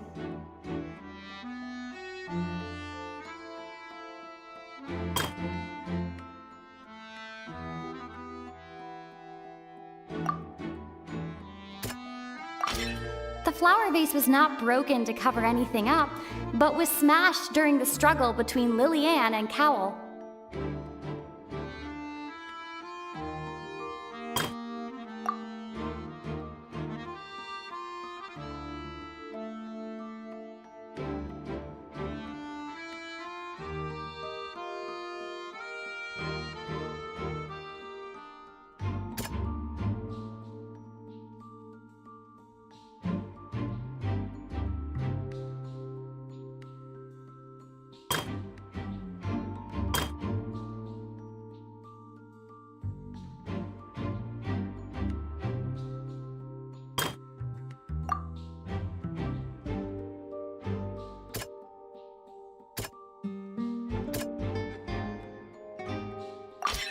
Lillian was afraid that she would be recognized if she left, so she changed clothes and hid, biding her time. Just what one might expect of an experienced thief. And it's Ace Detective Paimon time!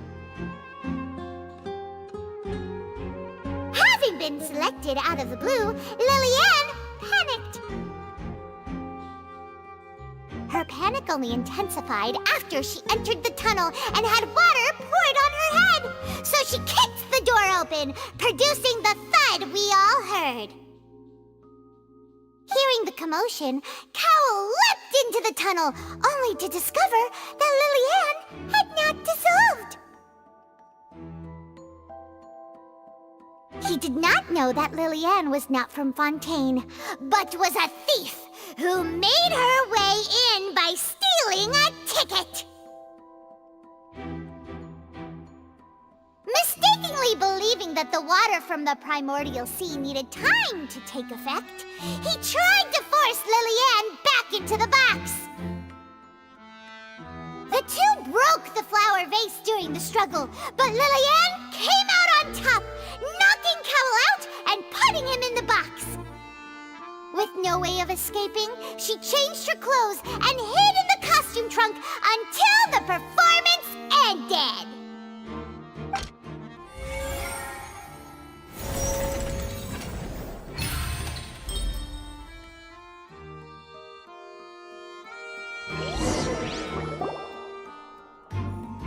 She knew that she would have to go through guard inspection if she tried to leave afterward. So, she has been trapped in the opera house these last 2 days. She had already become desperately hungry by the time we were chatting over macarons. So, she swiped 2 of them right under our noses. Talk about a sneaky thief. At this point, all the events that happened in the tunnel have now come to light. Ah, so that's the whole story. Bravo! Bravo! Now then, Lady Farina, Do you wish to speak against the defense's statements? Please answer the question, Lady Farina. Also, if I may add, the trial has not yet ended. As such, I request that the prosecution not leave the room before the proceedings have concluded. What? Are you reading my mind now? No, I have no further arguments. I admit defeat. But really, could you at least have left me with some dignity? Wow, look at that! She's like a deflated balloon now. If there are no objections, then as the Chief Justice of Fontaine, I shall once again repeat the full sequence of events. The actual perpetrator of the serial disappearances, Cowell, selected his next victim from the audience reservation list. With some modifications to the selector, he could ensure that the pre-selected young woman would be chosen. To cover up any evidence while committing the deed, Cowell thought of allowing the water tank to fall, which would conceal the water left behind after the young woman was dissolved. He also tampered with the rope suspending the water tank, using the fireworks at the end of the performance to cause the tank to drop and hide the watermarks. He poured the water from the primordial sea into a balloon during the preparation of the magic box and stuck it to the box's lid.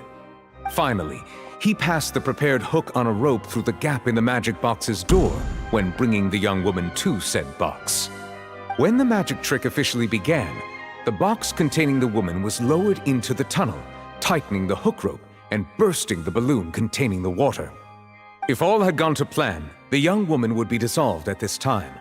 However, Lillian was not from Fontaine and thus fled the box with a loud noise. Realizing that there was trouble, Cowell entered the tunnel and met Lillian. Thinking that the waters had not yet taken effect, he decided to proceed.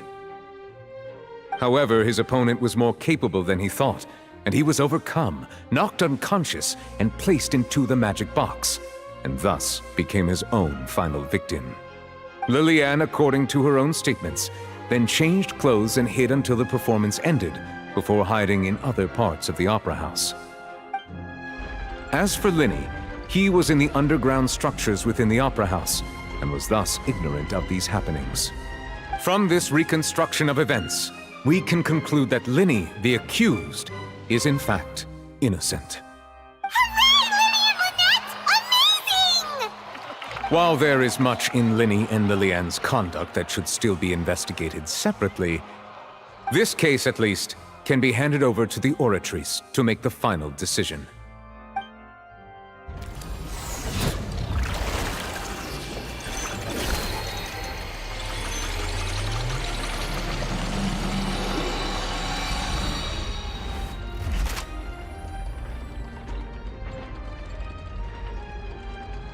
As such, Linny and Lynette are officially declared not guilty.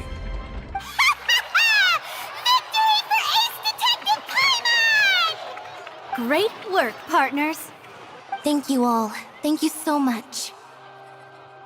Next, I think we deserve an explanation, Guard Vaughn. How did you find the water from the primordial sea in Linny's baggage? Right! Your discovery caused me to make a serious mistake, you know.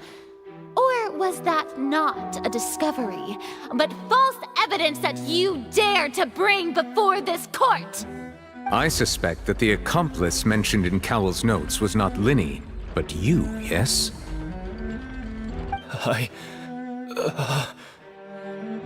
I'm sure you know what you must do to lessen your sentence. Speak quickly! Unless you want to earn yourself a one-way ticket to Coupon Town. I was just following orders. We were supposed to place blame for the serial disappearances onto Linny, and thus cause suspicion to fall on the Fatui. The higher-ups said this was the best opportunity to do so. And now that your plan has fallen through, and the secrets of the water have been revealed, you have become a liability to said higher-ups, yes? Therefore, you would be wise to tell everything you know, and seek the protection of the guards. Yes, I'll tell you everything I know. Our boss discovered that the water can cause people to dissolve. It can also be made into a potion, which when extremely diluted, can cause people to experience unforgettable exhilaration. We've been in this business for a while now, and have made decent mora off it. The disappearances were also the boss's idea. I mean, this is the boss we're talking about.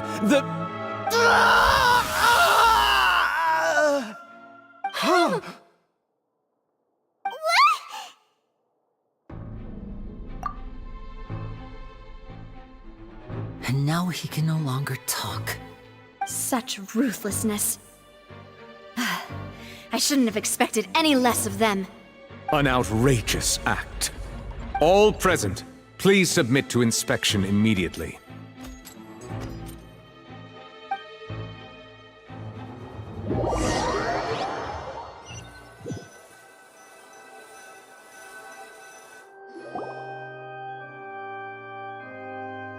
So, we're just going back now? That's true, but... Traveler, Paimon! Please wait. Lenny... I know you may not want to speak to me right now. Maybe you don't even want to look at me. But still, let me thank you again for defending me to the end, even after you learned that I'm a member of the Fatui. I guess. But regardless, I'd like the opportunity to set things straight. I didn't approach you with any ulterior motives or ill intent. I've spoken to you as myself, just plain Linny this entire time. As for why I'm a Fatus, it's because the goals of the House of the Hearth align with those of an orphan like me. That's all. That was how Father, who you might know as the Knave, approached recruiting us back then too. The Knave? The one who controls the House of the Hearth? She's your father? That's right. And since we're here, I was wondering, would you mind hearing a story? It's about my past. Back when our parents first died, Lynette and I were left wandering the streets. To survive, I took to surreptitiously observing an older street performer who did magic. It took me several days to figure out how he pulled off his amazing tricks.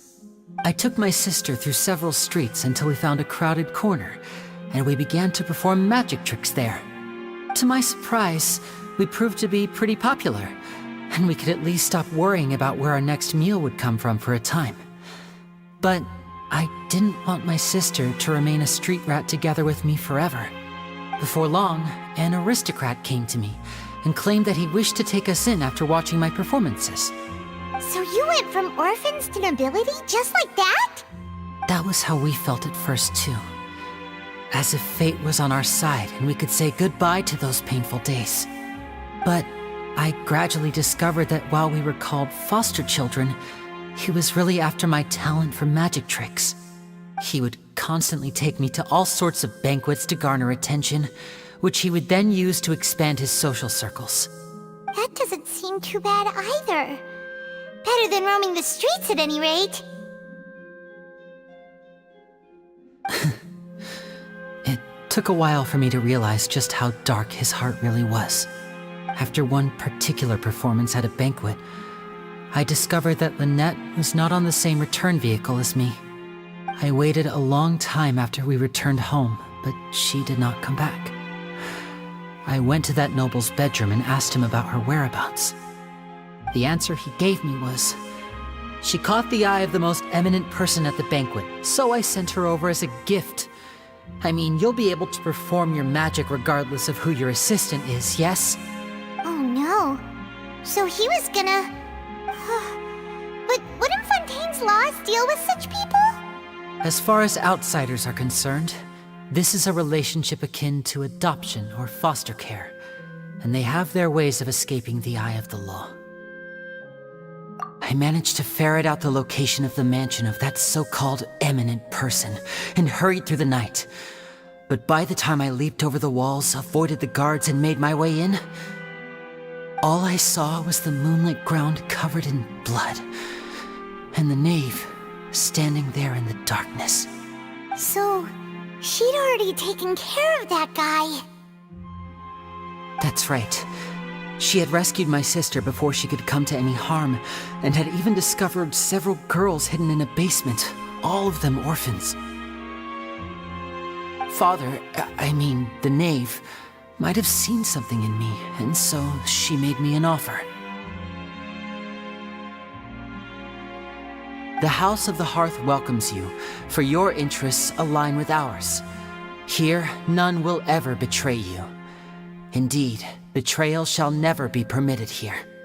I was hesitant to trust her. I mean, I had just been betrayed by nobles. But she was also quick to destroy the noble who had taken us in at first, giving us back our freedom. Oh, so that's how the two of you joined the House of the Hearth. She has her own plans. She has gained permission from the Tsaritsa to first use the Gnosis' power once she obtains it. She plans to use it to find a way to break the prophecy and save Fontaine.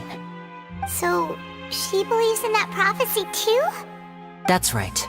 The whole House of the Hearth is currently working to combat that crisis. Today's case has also proven that people from Fontaine can indeed dissolve into some sort of water, thus further supporting the prophecy. Everyone at Hotel Bouffe d'été, including the knave, has their roots in Fontaine. And we will always defend our homeland. To us orphans, the only connection we have left to this world, apart from our family, is our homeland. So, from small deeds like distributing magic pockets to huge schemes like stealing a Gnosis, everything is aimed at dealing with that prophecy. It's all right. I understand. The only thing I can do is relate all this to you. I just hope you can understand that even as a member of the House, I have never stopped making my own decisions, and that I believe what I'm doing is right. If you should need anything at all in the future, feel free to find me. I will do my best to help you, as plain Linny.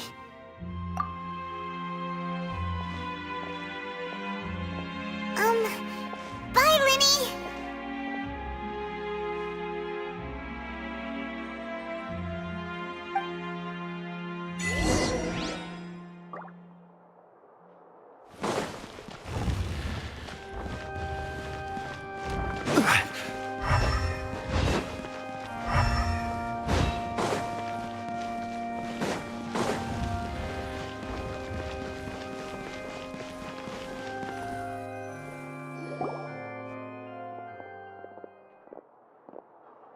Hey there! What was with the disappearing act you pulled right as the trial ended? Were you looking for us, Navia? Well, this whole thing isn't exactly over, is it? I do feel that we're getting closer to solving the serial disappearances case, though. Don't you think so, too? Huh? What's wrong, my dear partner?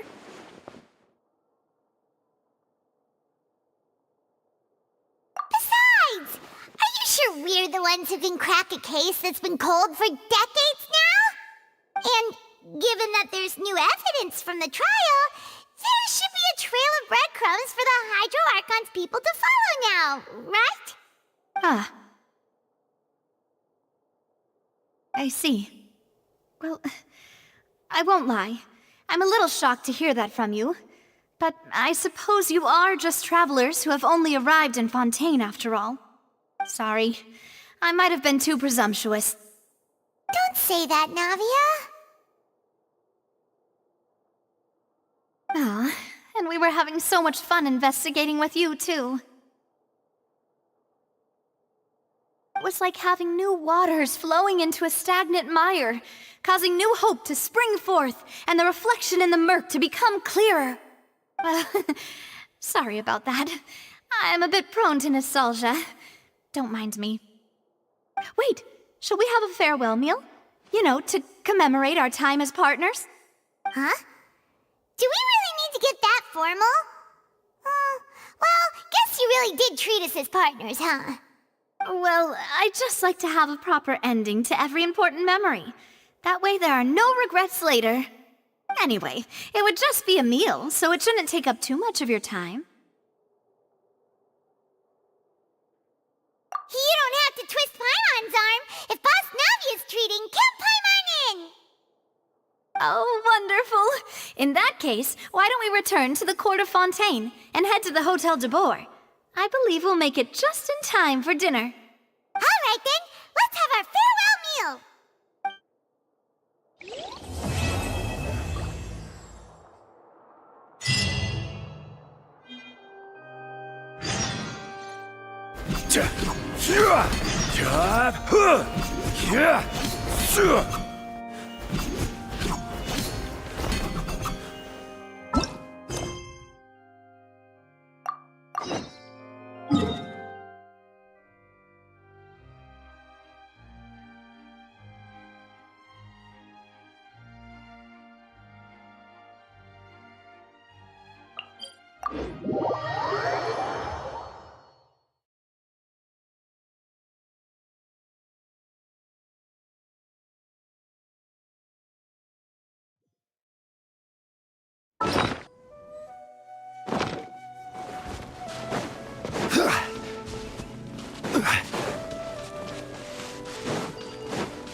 This is order.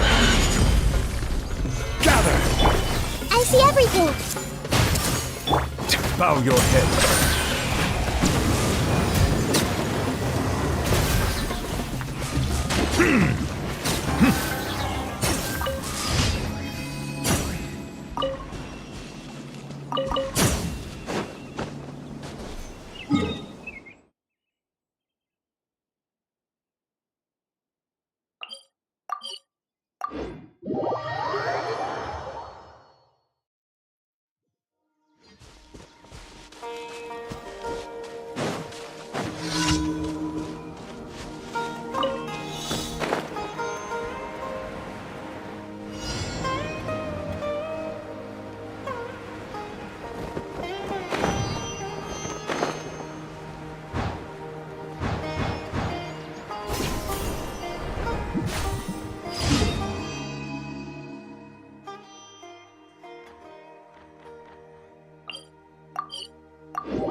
yourselves at home.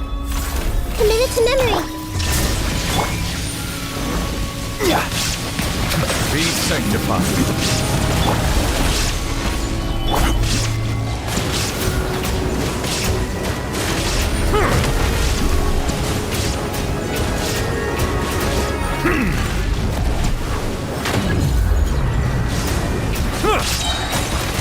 This may turn a little.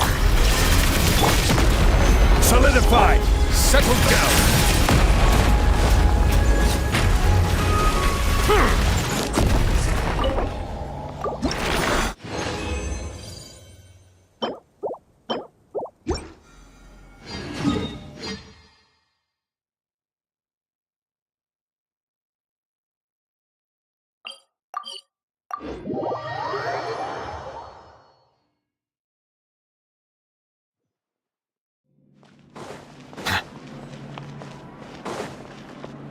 Add Ash. Thank you for... Add Ash.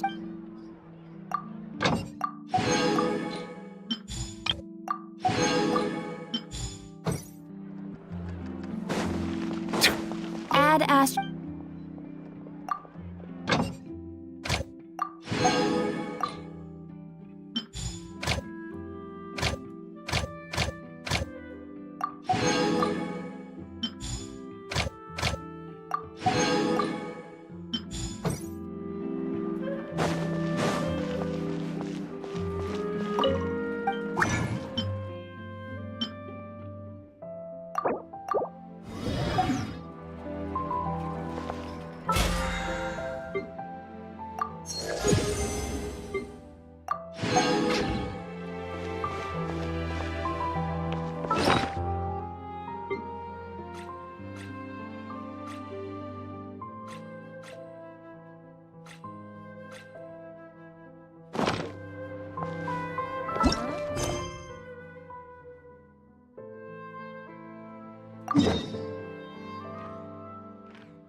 I came here several times with my father when I was little, but stopped eating here as often after growing up. I hope the food here will be to your taste. Oh, don't worry. We haven't eaten at a hotel like this in a while. Paimon's getting excited already. In that case, I'll go order for us first. Please wait here a moment.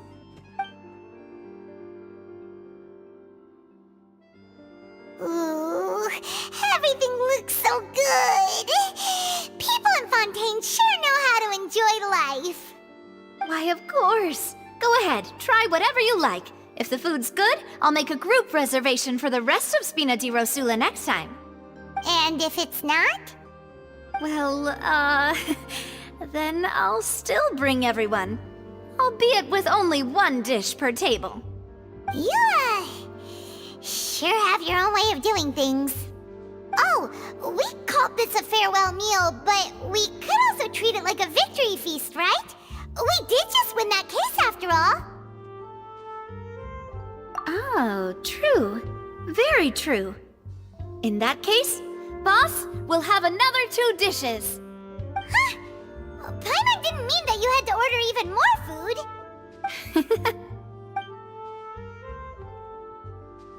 Speaking of cases, do you think that the mastermind behind the serial disappearances will get caught soon now that this has all happened?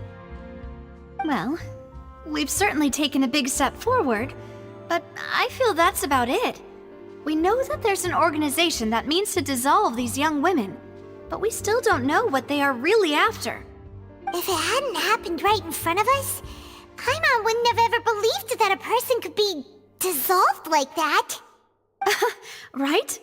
Yet it was because this was such a preposterous notion that the investigation could never really move forward before. Ugh. If only that guy could have finished speaking! We were so close to hearing who was behind it. In such investigations, even the smallest step can seem like a yawning chasm if the trail of clues is cut off. To be honest, I don't have high hopes for any follow-up that the authorities might conduct. It's not that I don't have faith in their ability, it's just that a different perspective is required in some matters. It's easy to guard against and deceive a single narrow perspective. A shift in thinking is required at such times in order to produce a breakthrough, which is exactly why the Spina di Rosula exists. Those highfalutin folk are not all-knowing. That's why we exist. To seep into the cracks where filth falls through, where their watch fails them. That's the kind of problems we solve. Seems Paimon thought things were simpler than they actually are. It's all right. Well, this was supposed to be a farewell meal, so I doubt you have further interest in this business, right? Let's talk about something else. Like, what are your future plans?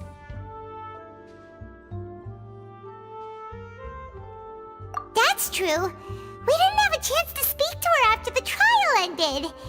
It didn't really seem like the right time or place to do it anyway. I see. So, your primary objective, which has been foiled so far, was to have a chat with the Hydro Archon. I've heard that there's a long line of people waiting to meet Lady Farina. I suspect you'll be waiting for quite a while, considering that you missed your chance today. Yeah, we've heard that she's super popular here in Fontaine, and that it'll be tough getting any of her time. Well, would you consider some more, unique ways? Perhaps even methods of, let's say, questionable legality? Guess that's Spina di Rosula's boss for you. Chock full of sketchy ideas. Well, what did you have in mind? Well, one way would be to infiltrate a performance troupe at the Opera House, only to abandon your act at the play's climax and ask to speak to her after the performance. I'm sure Lady Farina would be eager to see the ending, and would agree in order to finish watching the play, don't you think? Could you suggest something a little more practical? This plan seems pretty hard to pull off. We'd have to go learn how to act, and acting's really hard. All right, here's another. Find a way to conceal yourselves under her bed. Then wake her up in the dead of night and demand answers. Don't let her go back to sleep until she answers all your questions. I can personally testify that this one works. When I'm sleepy, I'll do anything as long as I can finally get some sleep. That might work, but that's not really the problem. The problem is we don't want to get ourselves arrested. Valid point. I overlooked that part. I was just thinking about leveraging a person's desire for sleep. All right, no more joking around. Perhaps you could... Oh, I don't know. Cut the line when she's on a break. You did defeat her in court, clearing citizens of hers from false accusations. False accusations she had nearly upheld personally. I imagine that she feels quite ashamed about the whole thing. You mean that if we catch her while she's on a break, she might be too embarrassed to refuse? Oh, that does make some sense. Why don't we give it a try after this meal? You know, strike while the iron is hot and all. Huh? Paimon, did you drink my Fanta? Was this your drink?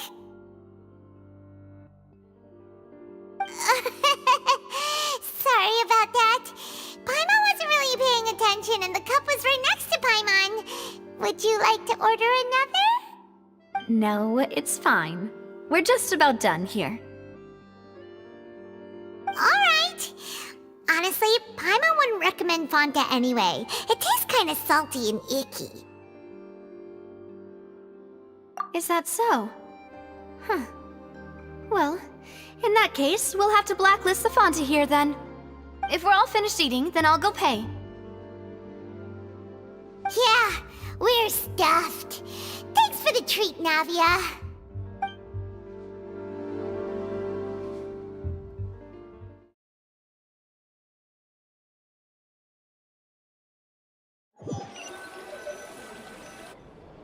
Oh, so full. Paimon can barely float anymore. Nah, that would be so normal. You know, like you. Okay.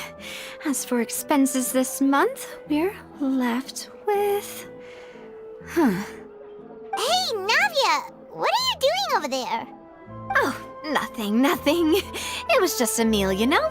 Nothing the Spina di Rosula can't cover.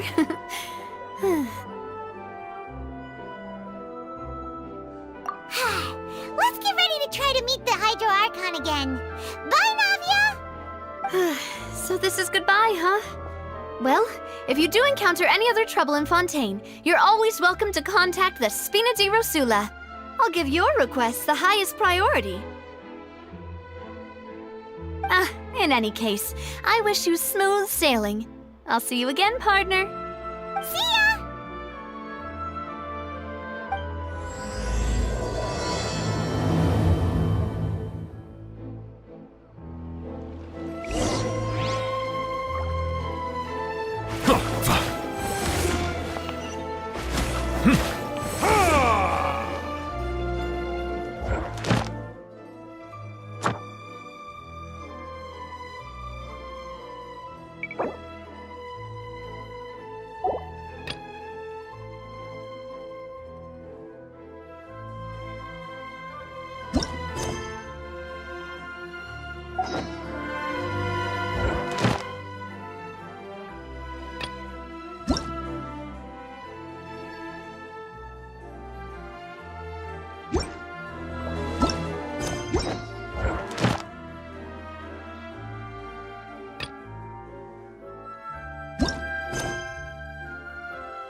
Water comes in many flavors to the discerning palate. Mondstadt's water is crisp and pure, while water from Liyue has an enduring aftertaste. In Inazuma, the water possesses a depth of flavor unlike any other. Sumeru's water, meanwhile, has a rich and complex flavor profile, but it must be savored patiently to fully appreciate it.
Melusines are beautiful creatures. They are the pride of Fontaine. Be sure to befriend them and cause them no harm.